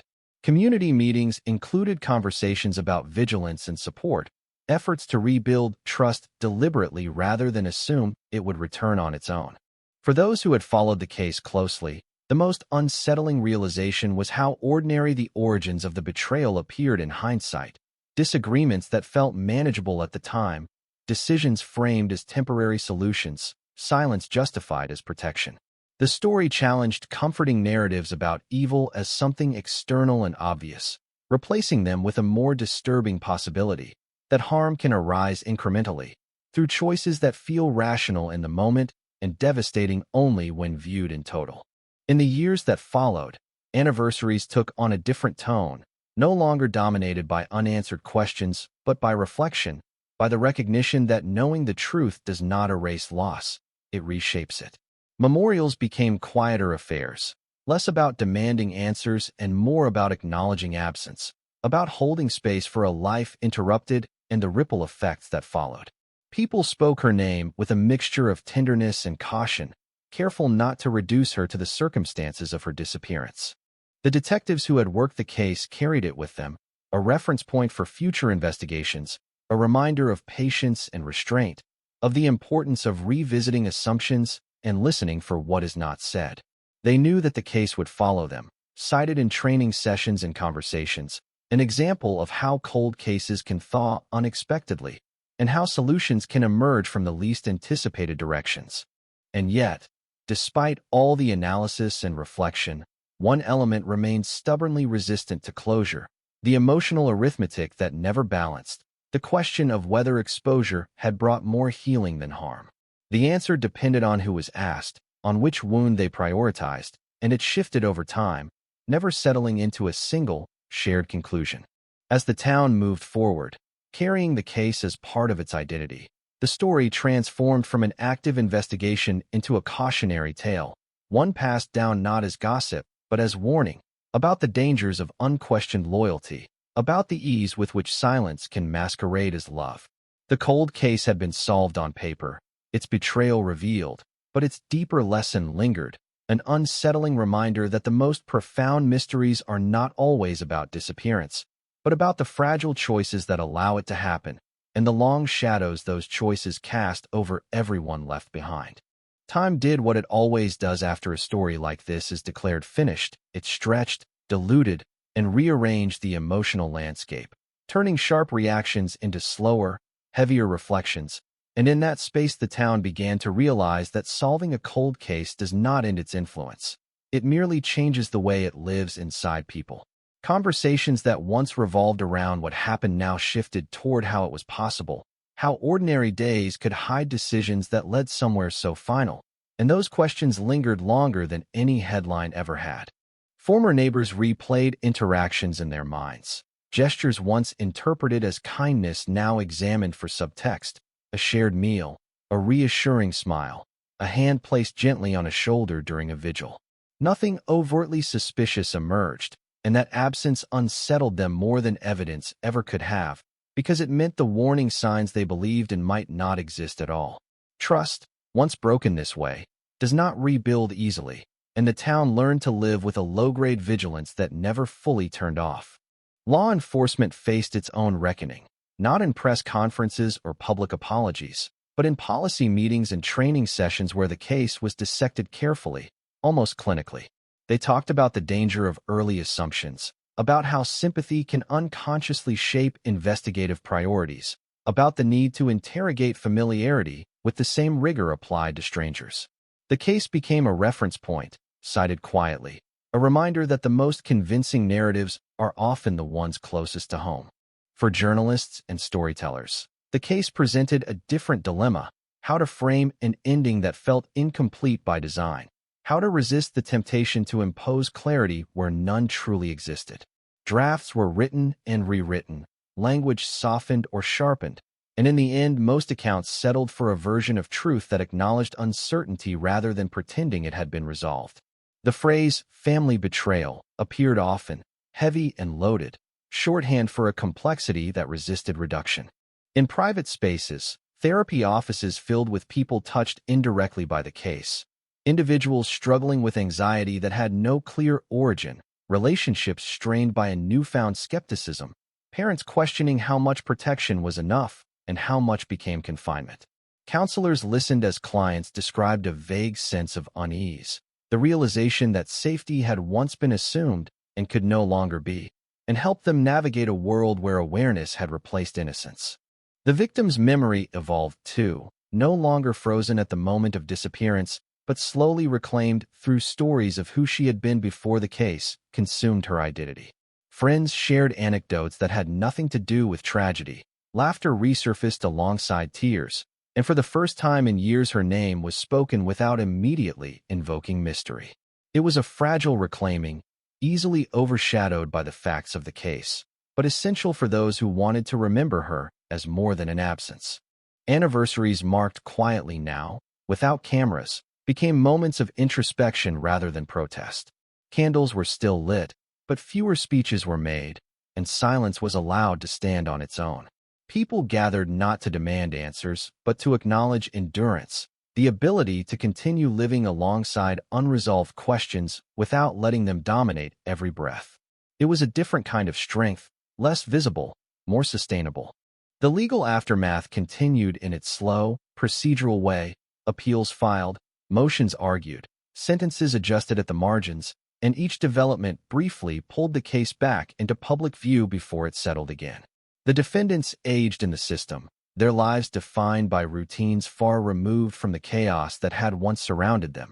And even there the story followed, cited in files and conversations, an example of how deeply personal crimes reverberate beyond their immediate context. Within the fractured family, communication remained minimal, if it existed at all, relationships reduced to legal necessity or avoided entirely. Attempts at reconciliation surfaced occasionally, tentative and cautious, often collapsing under the weight of unresolved blame. Forgiveness, if it came, arrived unevenly and without ceremony, a private negotiation rather than a public declaration, and for some it never came at all, replaced instead by a fragile truce with memory. The landscape itself bore subtle traces of the story, places once searched now overgrown, paths reclaimed by vegetation, the environment indifferent to human narrative. People drove past those areas differently now, glancing longer, imagining what might lie beneath, and then looking away, accepting that some answers belong to the land rather than to those who seek them. Nature, after all, does not testify. As years accumulated, the case's influence shifted again, becoming less a source of fear and more a reference point for resilience, a shared experience that, paradoxically, strengthened certain communal bonds even as it strained others. Support networks formed quietly, people checking in on one another with greater intention, aware that crisis can be invisible until it isn't. The town learned to ask better questions, to listen longer, to resist easy explanations. For those who had followed the investigation from the beginning, the most enduring impression was not the betrayal itself, but the patience it required to uncover it, the years spent waiting for time to do what force could not. It reinforced a sobering truth about justice, that it often arrives late, incomplete, and demanding of sacrifices that extend beyond the courtroom. Yet it arrives nonetheless, carried forward by persistence rather than certainty. And so the story continued to live, not as an act of mystery, but as a quiet undercurrent shaping decisions and perspectives, influencing how people interpreted conflict, loyalty, and silence. The cold case had transformed into something else entirely, a long shadow that no longer dominated the present but informed it, a reminder etched into collective memory that the line between protection and betrayal is thinner than anyone wants to believe, and that crossing it, even once, can echo across decades. The strange thing about a case like this is that the ending never arrives with the clean finality people expect. It arrives like a door closing softly somewhere deep in the house. And even after you hear it, you keep listening because you swear there's another sound coming, another step in the hallway, another breath behind the wall.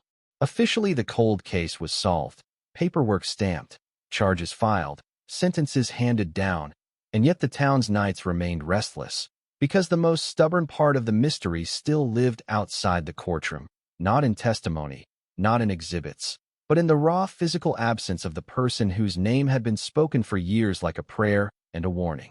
Detectives learned to live with that kind of unfinished ending the same way the families did, by building routines around it, by pretending the missing piece didn't matter as much as it did, by telling themselves that justice can exist without recovery, that closure can exist without certainty, that a verdict can substitute for a grave.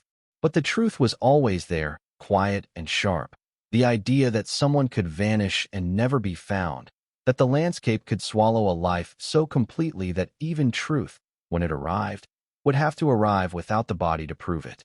In the months after the pleas and sentencing, the lead detective returned to the search areas more than once, not because procedure demanded it, but because something in him refused to let the story end as a file number. He drove out alone on mornings when the sky was low and gray, when fog made the world look unfinished, and he walked the edges of water that had been combed before, places where mangroves tangled like knuckles, and the air smelled of salt and decay and wet earth. He stood there with his hands in his pockets, listening to insects and distant traffic, and he could almost feel the years stacked on top of that one night, heavy as concrete. Tips still came in, as they always do, because solved does not mean forgotten, and forgotten is never truly possible in a town this small. Some tips were obvious noise, attention seekers, people who wanted to feel close to a story that had finally regained relevance. Others were stranger, more personal, the kind that arrived in half sentences and long pauses, as if the person speaking had spent years arguing with themselves before dialing the number. An anonymous voice described a place, not precisely, but with the intimacy of someone who had seen it up close, a curve of road, a cluster of palmettos, a smell of stagnant water. Another caller claimed to have overheard an argument years ago, a remark about cleaning it up, and then nothing but the click of a hang-up. Each tip was logged, evaluated, and most were discarded, because evidence demands more than atmosphere. But the detective kept a separate notebook now, unofficial, full of fragments that didn't fit neatly into the case file. He circled words like canal, boat ramp, limestone pit, and he marked them again and again, not because he trusted them, but because repetition itself can be a clue, because lies tend to be creative while truth tends to be consistent. In the quiet of his office, he laid the notebook beside the old photographs, the old maps, and he let his mind drift back to the earliest days, to the abandoned car near the mangroves, the phone left face down, the open door, the silence that screamed. The town, meanwhile, tried to reclaim normalcy like someone trying to smooth a wrinkled sheet, pulling at corners, pressing down stubborn folds, pretending the surface is flat even when it isn't. New families moved in who had only heard the story in condensed form, a cautionary tale, a case that ended in betrayal, something old that belonged to other people's memories. But for those who lived it, the past stayed close, living in details, the way a streetlight flickered near the spot where search teams once gathered, the way a certain stretch of road felt colder than it should, the way a familiar face at the supermarket could still trigger a wave of anger that had nowhere to go. There were people who refused to speak the names of the convicted at all, as if naming them gave the betrayal strength. Others spoke the names too often, dissecting motives endlessly, demanding a clarity that would never come. And in the middle were those who simply went quiet, who learned that some truths can be heavier than mysteries, because a mystery at least offers the illusion of possibility, while a truth like this offers only consequence. The most fragile figure in all of it remained the mother, because she carried two different kinds of grief now, the grief of absence and the grief of knowledge, and those two things do not blend easily. They clash, they grind against each other until the heart feels worn down. Friends described her moving through days like someone walking underwater, gestures slow, voice soft, eyes fixed on a point beyond the room.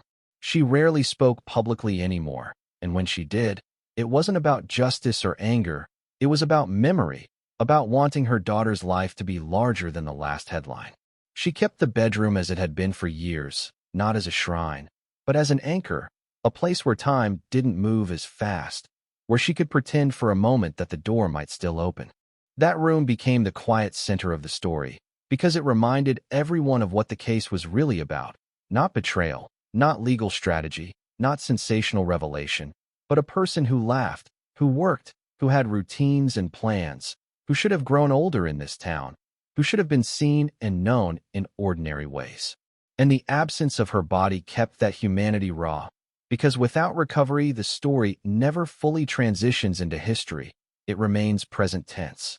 Eventually, another search was authorized, framed as a response to new information, though everyone involved understood that the new information was not a single decisive tip, but the accumulation of enough fragments to justify one more attempt. The search teams returned with modern tools, sonar equipment, ground-penetrating radar in certain areas, divers trained in low-visibility water, and the atmosphere around it felt different from the early days. There were fewer crowds, fewer cameras, less spectacle. The urgency was quieter, more disciplined. These were people who understood time's cruelty, who knew that nature reclaims evidence, that water distorts, that even a successful recovery might not answer every question. The detective stood at the edge of the canal as the divers prepared, watching them check masks and tanks, watching the surface ripple like it was trying to hide something. The water was dark, reflecting nothing cleanly, and when the divers slipped in, they vanished almost instantly, swallowed by murk and shadow. Minutes stretched, then hours, and above the water the world moved normally, birds calling, wind brushing reeds, cars passing on a distant road, indifferent to the human ache concentrated at this one point. When the divers resurfaced, shaking their heads, the detective's jaw tightened, not surprised, but still hurt by it, because disappointment in a case like this is never just disappointment. It is a reminder of all the time that has passed, all the moments that cannot be recovered. They tried another location, then another, working methodically through coordinates that had been argued over and refined, areas that matched the fragments in the notebook, the repeated words. They pulled up debris, old tires, rusted metal, lost tools, objects that told stories of other lives, other mistakes, but nothing that belonged to her. At one site, they found something that briefly tightened everyone's breath, fabric tangled in submerged branches, a color that made the heart jump, but it turned out to be nothing connected, just another piece of the world's discarded clutter. Still, that moment lingered, because it exposed how desperate everyone had become for anything solid, anything that could be held up and named and mourned properly. That night, after the search was paused again, The detective sat in his vehicle with the windows cracked, listening to the insects and the distant hum of the town. He thought about the way the family had spoken in interviews years ago, the synchronized grief, the careful language, the rehearsed pauses. He thought about how time had finally loosened the secret, how the case had thawed not through force but through pressure, through relationships shifting, through people growing tired of carrying a weight that never got lighter. And he wondered, in that quiet moment, whether the last missing piece would ever surface, or whether the land and water had already decided the answer. Because Florida keeps its secrets in more than one way, it hides things under bright sunlight, it grows over them, it washes them away, it rearranges landscapes with storms and flooding and construction. A place that existed in 2005 might not exist the same way now. A dirt path might be paved. A vacant lot might be a housing development. A shallow pond might be drained, reshaped, renamed. And every change adds another layer of difficulty, another obstacle between the living and the truth they seek. In the weeks that followed, the search results were summarized in a report, professional, restrained, full of coordinates and methods and outcomes. And yet the detective could feel the inadequacy of it, because no document can capture the emotional gravity of standing at a canal and waiting for a life to rise from dark water. The report became another page in a file, another artifact of effort, another reminder of what remained unknown. Still, the detective didn't stop writing in his unofficial notebook. He kept adding fragments, not because he believed in luck, but because he believed in patience, and patience had already proven itself once. He began to consider the possibility that the final truth might not come from a search at all, but from another crack in the human side of the story, another moment where pressure finds a weak point. People talk when they feel safe. People talk when they feel threatened. People talk when guilt becomes louder than fear. And the older they get, the harder it becomes to keep secrets straight. Then, one afternoon, a message came in from a county office 2 towns over. A clerk who had been reviewing old rental records for an unrelated audit and noticed something that didn't fit, a transaction tied to a name adjacent to the case. Not one of the main defendants, but someone in their orbit, someone who had never been charged, never been central, someone dismissed early as background. The record mentioned a piece of equipment rented briefly years ago, equipment used for digging, for hauling, for moving heavy material, and the date range overlapped with the days after the disappearance, close enough to make the detective sit up straight, close enough to make his pulse change. It wasn't proof. It wasn't a confession. It was another thread.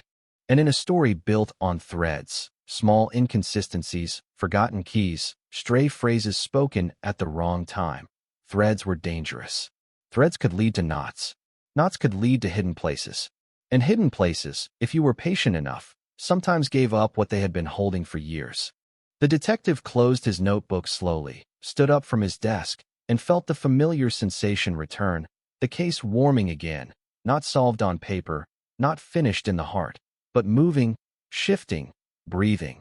Because even after betrayal is revealed and sentences are handed down, the past can still reach forward, and when it does, it rarely announces itself with a bang. Sometimes it arrives as a quiet record in a dusty file, a date that shouldn't align, a name that shouldn't appear, and the sudden, unsettling feeling that the story isn't done speaking yet. The record looked harmless at first, the kind of thing that normally lives and dies inside a spreadsheet, a rental receipt buried under years of routine transactions, a name, a date, a piece of equipment, a signature that could have belonged to anyone. Until the detective saw the overlap and felt the air in his office change, that subtle shift when a cold case breathes again, when the past stops being history and starts being active, urgent, alive. Backhoe, trailer, 2-day rental, paid in cash, the day after the disappearance. The name wasn't one of the convicted, not the husband, not the sister, not anyone who had stood under cameras with wet eyes and folded hands, but it was close enough to taste, connected through family, through friendship, through those invisible threads that bind people tightly when the world outside begins to press in. He didn't call a meeting. He didn't broadcast it. He didn't even say the word breakthrough out loud, because he'd learned what language can do in cases like this, how it inflates expectations, how it makes people defensive, how it turns fragile cooperation into a barricade. He simply stood slipped the paper into a folder, and walked it down the hall like it was any other document, while inside his chest the rhythm had changed, faster, sharper, the same pulse he'd felt years ago when he realized the synchronized grief wasn't grief at all, it was choreography. He pulled the old case map and laid it out again, corners curling, pinholes marking places searched so many times they'd become symbolic, and he ran his finger across the geography, as if he could feel the past through the paper. The rental location was 2 towns over, but the address on the receipt placed the delivery somewhere closer, a job site registered under a small contractor's name, a company that no longer existed, dissolved, bought, renamed, Florida's version of disappearance in plain sight. The detective dug through property records, old permits, zoning changes, and the more he searched, the more the story narrowed toward a patch of land that had changed identity multiple times since 2005. Once an undeveloped lot behind a strip of scrub and palmettos, then a staging area for drainage work, then briefly fenced off, then sold, then left idle again like it was waiting.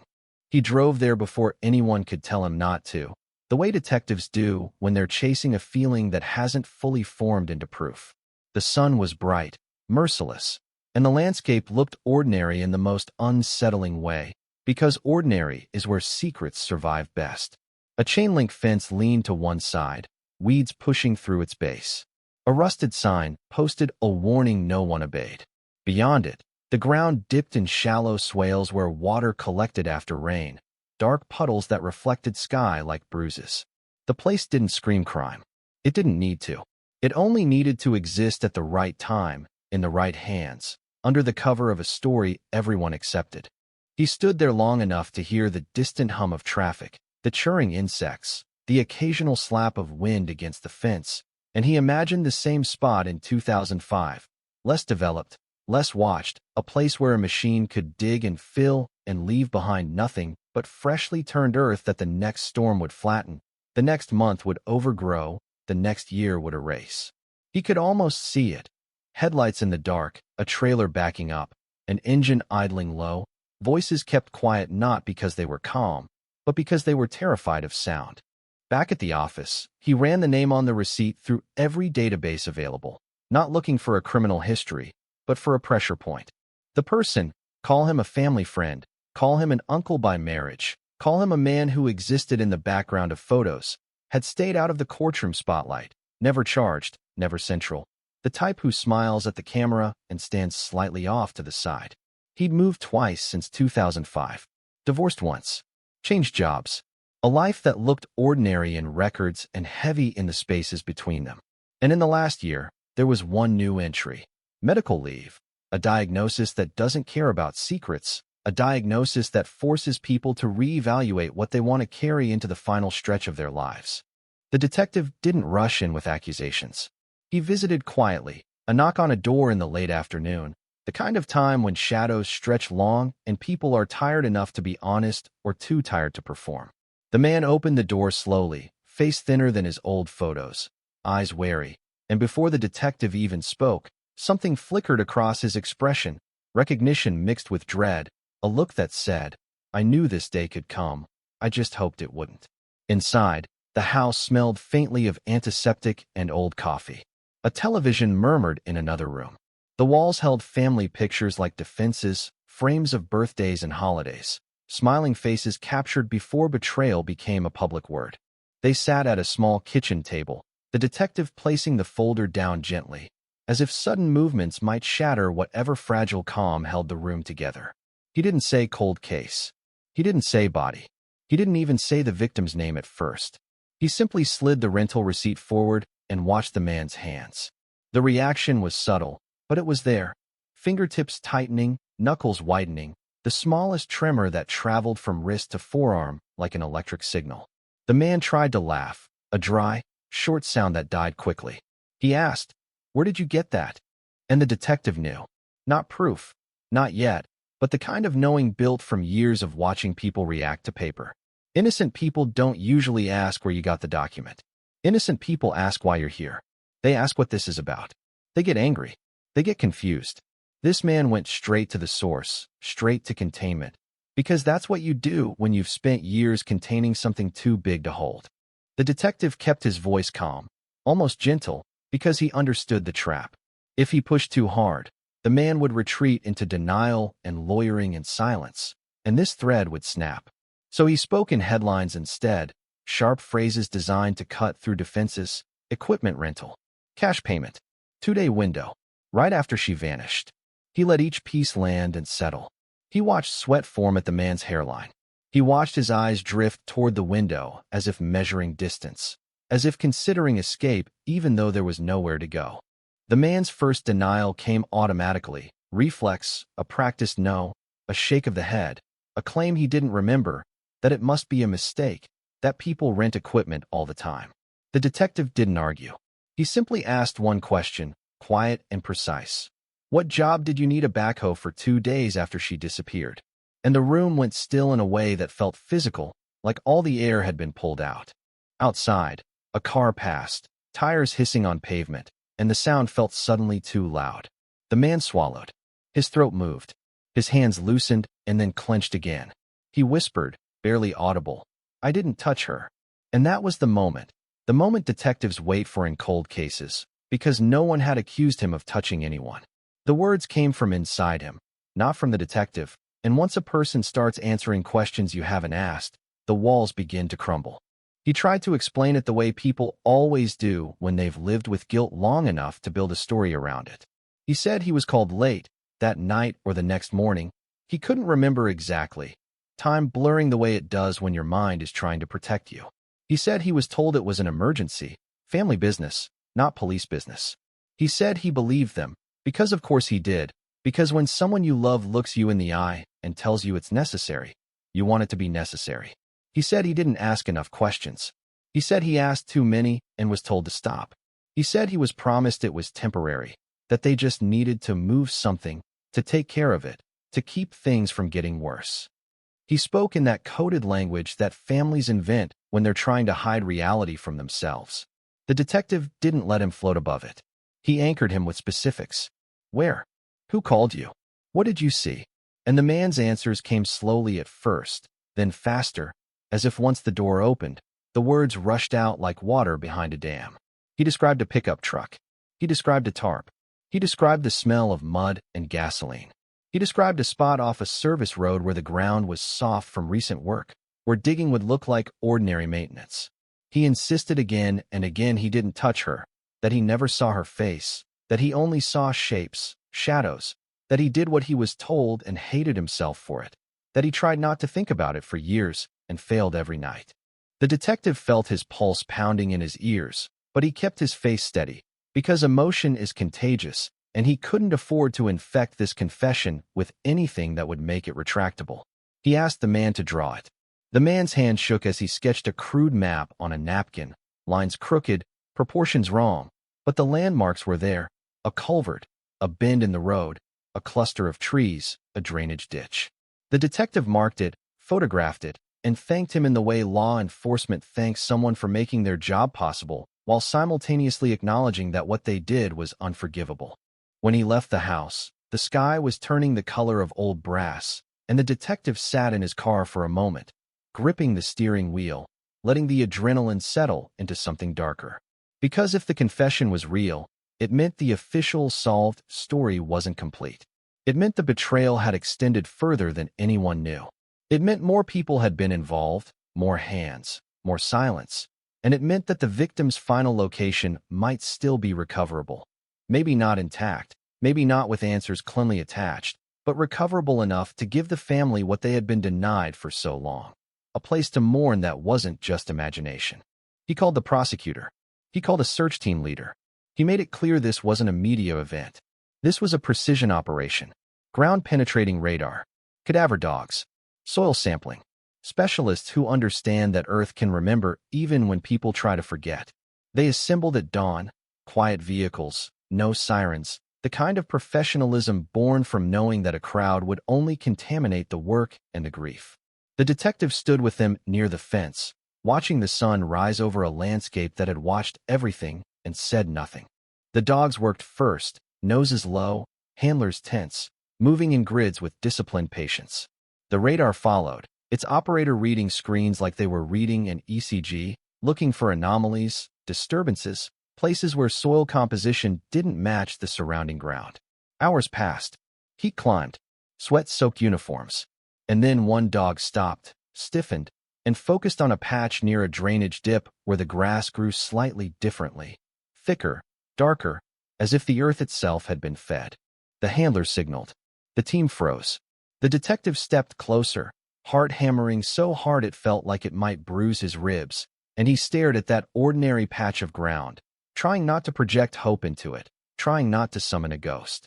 The radar operator moved in, ran the grid again, slower, and the screen showed something faint but distinct, a disruption below the surface that didn't match the natural pattern, something shaped by human hands. They marked the spot with flags that fluttered like nervous fingers in the wind.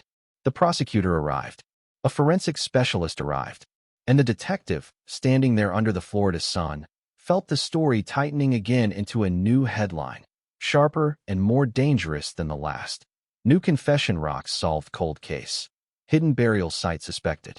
But he also felt something else, something quieter, the awareness that even if they dug and found nothing, even if the land had swallowed the truth completely, this moment mattered because it proved what time does to secrets. Time doesn't erase them. It compresses them. It heats them. And eventually, if you're patient enough, it forces them to surface in the cracks, an old receipt, a forgotten rental, a man too tired to carry his guilt any longer. The first shovel hit the dirt softly, careful, controlled, the beginning of a search that might finally give the case its last missing piece, or might deepen the haunting by proving that some absences are permanent. The detective watched the soil lift in small, measured scoops, and he realized the cold case had never really been about whether the file could be closed. It had been about whether the truth could be carried without destroying everyone who touched it. Now, as the ground opened under the morning light, as the past rose to meet the present, the town held its breath again, the same breath it had held at dawn in 2005, because some stories don't end when the law says they do. Some stories end only when the earth finally speaks. The first layer of dirt came up like any other, dry on top, darker beneath, clinging in soft clumps to the shovel blade. And for a moment, it almost felt absurd that something as enormous as a life could be hidden under something as ordinary as soil, that a place could look this normal, this forgettable, and still carry the gravity of a decade. The team worked in silence that wasn't ceremonial. It was practical, disciplined, every movement controlled, because this wasn't digging for an object. It was digging for truth, and truth is fragile when it's been buried this long. The detective stood back just enough to let the specialists do their work, but close enough that he could feel every shift in the air, every pause, every quiet word exchanged between the forensic lead and the prosecutor, voices low as if raising them might spook whatever remained beneath. A camera documented each step. A grid was laid out. Coordinates were called softly and repeated. The earth was lifted in thin layers, examined, placed aside. The radar operator hovered like a physician over a patient, comparing what the screen had suggested with what the soil now revealed, and the dog handler watched the flagged patch with the same rigid focus a lifeguard watches dark water. Sweat ran down faces. The sun climbed higher. Mosquitoes found every exposed wrist. And still nobody complained, because discomfort was the easy part. The hard part was the waiting, the seconds stretching long enough that your mind starts inventing outcomes, starts filling in blanks with hope or dread. When the forensic lead raised a hand and the shovel stopped, it wasn't dramatic, it wasn't shouted, it was a small gesture that landed like a hammer. Everyone froze. The detective felt his jaw tighten, his throat dry. The specialist knelt, brushed at the soil with a gloved hand, and leaned closer, eyes narrowing. The prosecutor stepped forward, then stopped, recognizing the boundary between observation and interference. The detective could hear his own breathing, steady but loud in his ears, and he hated that it sounded like anticipation, because anticipation in a case like this feels like stealing. The specialist called for smaller tools. A trowel, soft brushes, the kind of careful work that turns minutes into hours. Dirt fell away in tiny increments, each one revealing nothing and everything. And in that slow exposure, the truth began to take shape. Not in a way that satisfied curiosity, not in a way that made the story clean, but in a way that confirmed what everyone had been chasing since that morning in 2005. This ground had been disturbed intentionally. The layers didn't match the surrounding earth. The pattern was wrong. The composition shifted unnaturally. The land had been opened and closed again, and it had tried to heal over the wound, but it could not heal perfectly. The detective watched the specialist's face, not the soil, because faces tell you what words won't. There was no triumph there, no victory, only focus, and beneath it, a faint sadness, the kind professionals carry when they know they are about to give a family something they begged for and never wanted at the same time. The specialist spoke quietly to the prosecutor, then nodded once, and the prosecutor's expression changed, subtle but unmistakable. The detective felt a cold line run through his chest, because confirmation is a different kind of shock than suspicion. Suspicion keeps you moving. Confirmation makes you still. They expanded the perimeter, widened the excavation slightly, careful not to disrupt anything that might still be interpreted later. Every movement became slower. Every piece of soil became evidence. And with each careful scrape, the case shifted in real time from narrative to reality, from confession to consequence, because now there was something that could be documented without relying on memory, something that could stand in a courtroom without trembling. The detective looked away once, just briefly, toward the trees and the fence and the bright, indifferent sky, because he could not let himself stare too hard at the moment when absence finally changed shape. When the forensic lead finally stood and signaled a pause, the team stepped back, breathing hard, not from exertion but from the strange tension of holding yourself steady while the past opens.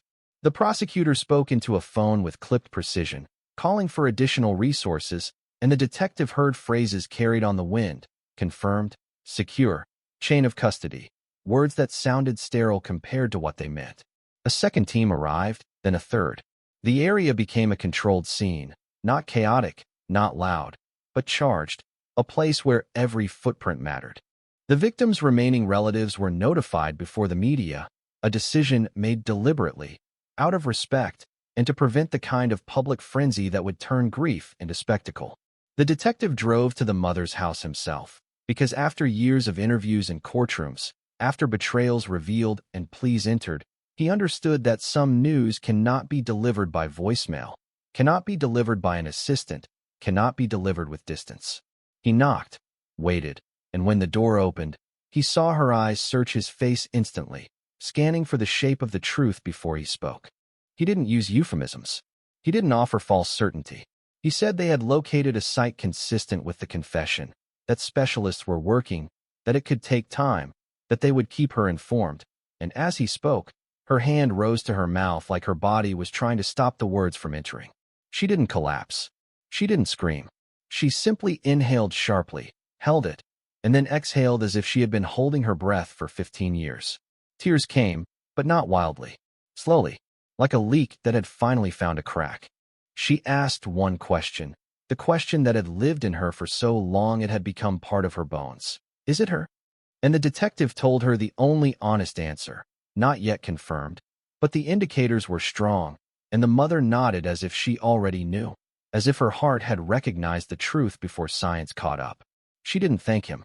She didn't curse him. She simply whispered her daughter's name, once, softly, like she was calling her home across a distance that had finally shortened. By the time local news picked up the story, the headline was already writing itself in the public imagination: solved Florida cold case rocked by new discovery. Possible remains found. Cameras appeared at the fence line. Reporters stood in the sun with serious faces, speaking into microphones, careful to sound respectful while feeding the hunger for detail. Social media ignited with speculation, with certainty from people who had never touched the file, never spoken to a witness, never stood at the edge of a canal waiting for divers to surface. The detective avoided it. He refused to watch.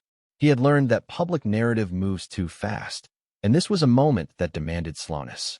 The confession from the family friend was formalized quickly, recorded properly, attorney present, details clarified, and as it settled into the official file, it expanded the circle of culpability outward again, not necessarily in new charges.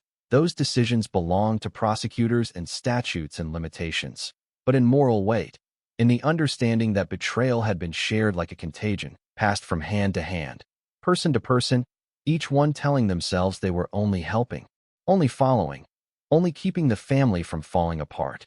The detective listened to the recorded statement later, alone in his office, and what chilled him wasn't the specifics, it was the casualness of the rationalizations, the way people explain the unthinkable with ordinary language. Because that's how it happens. Not with theatrical villainy. Not with a monologue. With phrases like, just for now, we didn't have a choice. It was already too late. I was scared. I didn't think. And every phrase is a brick in the wall that keeps truth outside. At the site, forensic work continued with painstaking care, and when confirmation finally came, it came without drama. A phone call, a report, a quiet statement delivered to the next of kin before it was delivered to the world. The detective returned to the mother's house, knocked again, and this time when she opened the door, she looked older than she had the day before, as if the years had caught up to her in a single night. He told her, gently, that identification had been made, and her face changed in a way that was almost imperceptible, grief and relief collapsing into one expression that didn't have a clear name. She sat down slowly, hands resting on her knees, staring at the floor as if she needed something solid to focus on. Then she nodded, once, again and again, not because she was agreeing, but because her body was trying to accept a truth her mind had resisted for so long. She asked about next steps, about arrangements, about what could be done now that there was finally something to lay to rest. Her voice was steady in a way that felt miraculous, and the detective realized that human endurance is not loud. It's quiet. It's the ability to keep speaking even when your throat is full of pain. The funeral, when it came, was small by design. No spectacle, no cameras, just people who had loved her, people who had searched, people who had held vigils and prayed and argued and waited. There were flowers. There were photographs. There were stories that had nothing to do with the case, stories of laughter, of stubbornness, of small kindnesses that now felt like priceless artifacts. The mother stood near the front, holding herself upright like a pillar, and when she spoke, she didn't talk about betrayal. She didn't talk about the convicted. She talked about her daughter's life as if she was reclaiming it from the headlines, taking it back, naming it, refusing to let it be reduced to the worst thing that happened. Outside, the town listened differently now. The story had shifted again, not just solved, but recovered, anchored. People who had doubted felt uneasy, forced to confront the fact that uncertainty had been a defense mechanism, a way to keep the horror at arm's length. People who had believed felt vindicated but not satisfied, because vindication isn't the same as peace. And somewhere under all of it, a deeper discomfort spread, the realization that the betrayal had lasted not because of brilliance, but because of proximity, because the people involved were trusted, because they were family, because nobody wanted to imagine that evil could look like familiarity. The prosecutor held another press conference, measured and careful, acknowledging the recovery and the additional confession, emphasizing that the case file reflected a full accounting as best as possible, and that the victim's family had been prioritized in notifications. Questions came fast from reporters, hungry for the graphic, hungry for the angle that would spike engagement. The prosecutor deflected. The detective stood off to the side, jaw clenched, watching microphones inch forward like predators, and he thought about how the town had once begged for attention, begged for coverage, begged for someone to care, and now that care had arrived in a form that felt invasive. In the weeks after, the legal consequences rippled again. Motions filed. Sentencing reconsidered in light of new information. The family friend faced his own reckoning, not just legally but socially. A man now exposed as an accessory to silence, his neighbors staring at him with a kind of disgust that carried fear underneath, because if he could do it, what else could anyone do? He entered a plea, accepted responsibility in the language the law allowed, and he did it with the exhausted resignation of someone who had been carrying a weight long enough that dropping it felt like collapse. And still, even with recovery, even with confirmation, the detective felt the story wasn't finished in the way stories want to be finished. Because the core betrayal was no longer a secret, but the why of it, the psychological machinery that turned ordinary bonds into a conspiracy of silence, remained something the law could not fully address. Courts punish actions. They do not heal trust. They do not restore innocence. They do not unteach a town what it learned about the people next door. Late one evening, the detective returned to the original roadside where the car had been found, parking quietly, stepping out into air that smelled of salt and wet grass. The road looked smaller than he remembered. The mangroves stood the same. The world had moved on around this place, but he stood there and let the memory hit him full force. The open door, the phone, the stillness, the sense of something wrong just beyond sight. Now, finally, he knew where the story led, but the knowledge didn't erase the chill. It sharpened it. He thought about how the case had been called solved once already, how everyone had wanted to close the file and move on, how the words had been printed and believed and repeated, and how the earth had forced the story open again anyway. He understood then, with a clarity that felt almost cruel, that cold cases aren't thawed by declarations. They thaw when people break, when pressure wins, when guilt leaks, when a dusty receipt in a county office becomes a key, when the land finally gives up what it was asked to hold. He stood there a long time, listening to the night insects, feeling the humidity wrap around him like a blanket, and he wondered what the town would do now that the last missing piece had been found, whether they would breathe easier or whether they would feel even more haunted, because now the story had a place in the ground, a physical reality that could not be denied or pushed away. And somewhere in that darkness, the final echo of the case lingered, not as a question of who did it, because that was known now, but as a question of how easily a life can be swallowed by the people closest to it, how easily love can mutate into control, and how long a community can live beside a secret without realizing it's there. The detective returned to his car, started the engine, and drove back toward the lights of town, knowing there was still one last thing this story demanded, not from the law, not from evidence, but from everyone who had lived through it. A reckoning with the quiet truth that betrayal doesn't always arrive like a stranger at the door. Sometimes it's already inside the house, speaking softly, asking you to trust it, while the cold case is being written in real time, one silent decision at a time. The town tried to move on the way people always try to move on after the unthinkable has been dragged into daylight, by reducing it to a sentence they can carry without trembling, by turning it into something that fits inside a headline, inside a court document, inside a memory they can reopen only when they choose. Florida 2005 cold case solved, family betrayal revealed. Clean words, sharp edges, and yet nothing about the reality felt clean, because the truth, once it finally arrived, didn't erase the years of fear, it relit them, like a row of porch bulbs flickering back on one by one, exposing how long everyone had been living in the dark without admitting it. There were people who stopped speaking to their neighbors entirely, not out of anger, but out of a new, cautious silence, the understanding that familiarity is not proof of goodness, that smiling faces can become masks without warning, that the most dangerous thing in the story wasn't the swamp or the midnight road, it was the comfort everyone felt around the wrong people.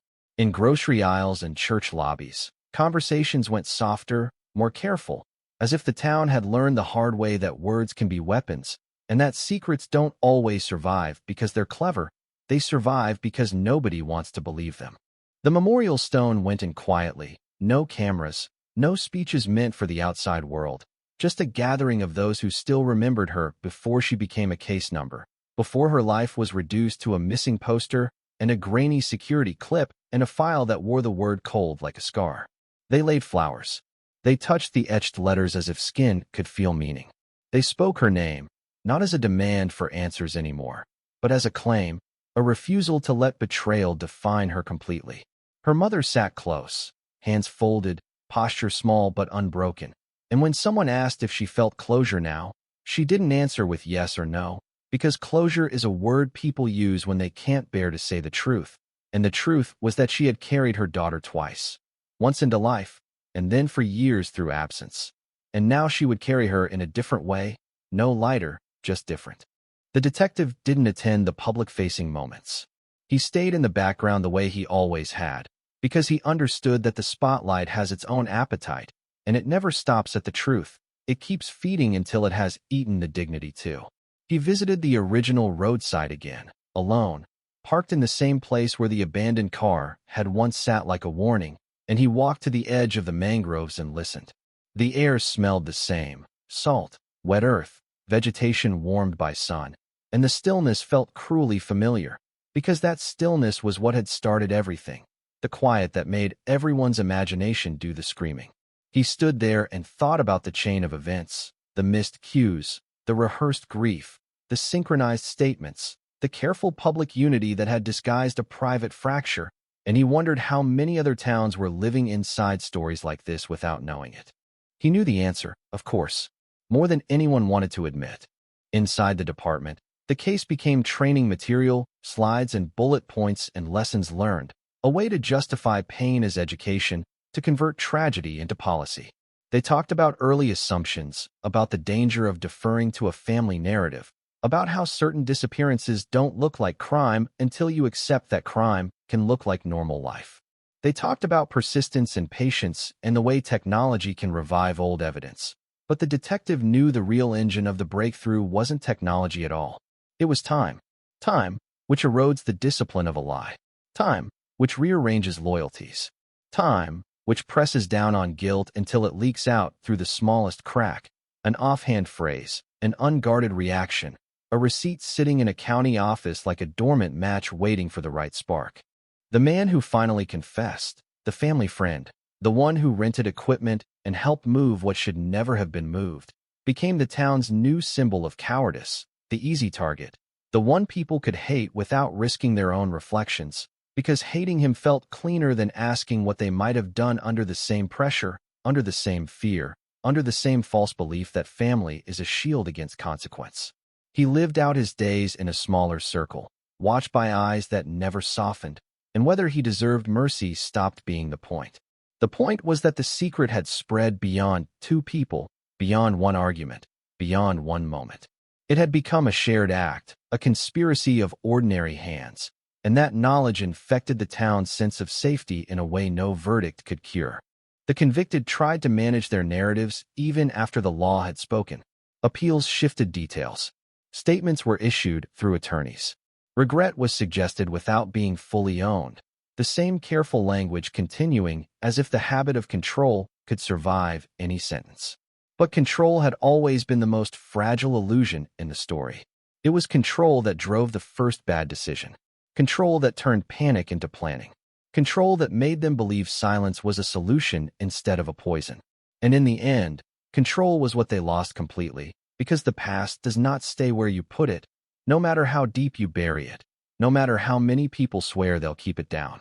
The town's teenagers, too young to remember 2005 but old enough to inherit the story, carried it like folklore, retelling it in half-serious tones behind schools and at beach bonfires, shaping it into something that felt safely distant. But even in those retellings, the details that stuck weren't the legal ones. They were the cinematic ones, the abandoned car, the mangroves, the dead phone, the idea that someone could vanish and the people closest to them could stand under cameras and ask for help. That was the detail that felt like a horror movie, because it suggested a kind of danger you can't outrun. You can't lock it out. You can't recognize it by the sound of footsteps in the dark. It eats dinner with you. It smiles at you. It tells you everything is fine. And the adults, those who had lived through the years of uncertainty, began to understand why the story haunted them even after it was solved. Mystery is terrifying, yes, but it also allows the mind to keep a small door open, the door that says maybe she ran, maybe she started over, maybe there's a version of this story where she is still somewhere under a different name, living a life the case never touched. Truth slams that door shut. Truth replaces possibility with consequence. Truth demands mourning without fantasy. And when truth arrives late, it demands it all at once, like a storm that finally crosses the water after years of gathering. Her mother visited the grave on a morning when the sky was bright and the air was cool enough to feel merciful. She didn't bring a crowd. She didn't bring a speech. She brought herself, and in her hand she carried a small object, something her daughter had once given her, something ordinary, something that had survived the years because it fit inside a drawer. She placed it gently near the stone and sat down on the grass, careful with her knees, careful with her breath. If someone had stood far away and watched, they might have mistaken the scene for peace. But peace wasn't what it was. It was contact. It was the end of a long, unbearable distance. It was the ability to speak to a place and be answered by stillness that belonged to her, not to the swamp, not to the unknown. She spoke softly, not performing, not pleading, just talking as mothers do when the world is finally quiet enough to hear them. She told her daughter about the town, about the people who still remembered, about the flowers, about the small ways life had continued. And then she stopped and let silence sit between sentences, because silence, in this story, had been used as a weapon for so long that reclaiming it as something gentle felt like an act of defiance. The detective, back at his desk later that week, opened the old case file one last time. Not because he needed to, not because procedure demanded it, but because he wanted to see the story in its full shape, from the first call log to the final lab report, from the first frantic search request to the last signed plea. He flipped through the pages slowly, the paper whispering under his fingers, and every document felt like a time capsule. The early optimism, the dead ends, the re-interviews, the long winters of silence, the sudden warming when the truth finally began to leak. He paused at photographs from the earliest days, yellow tape, wet grass, the open car door, and he felt again that first sensation, the one he'd carried for years, that something was wrong in a way words couldn't capture. He closed the file gently and sat back, listening to the hum of the building, the distant ring of a phone, the ordinary sounds of new cases beginning. He knew other cold cases waited in other cabinets, other lives paused mid-sentence, other families holding their breath. He also knew this. The ending of one case does not cleanse the world. It only proves that the world can be confronted, that truth can be dragged forward even when it fights, even when it costs.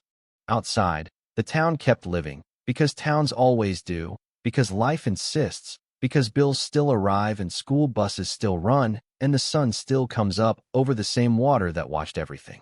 But the people who lived there carried a new awareness like an extra layer under their skin, the understanding that loyalty is not automatically virtue, that silence is not automatically love, that family is not automatically safe.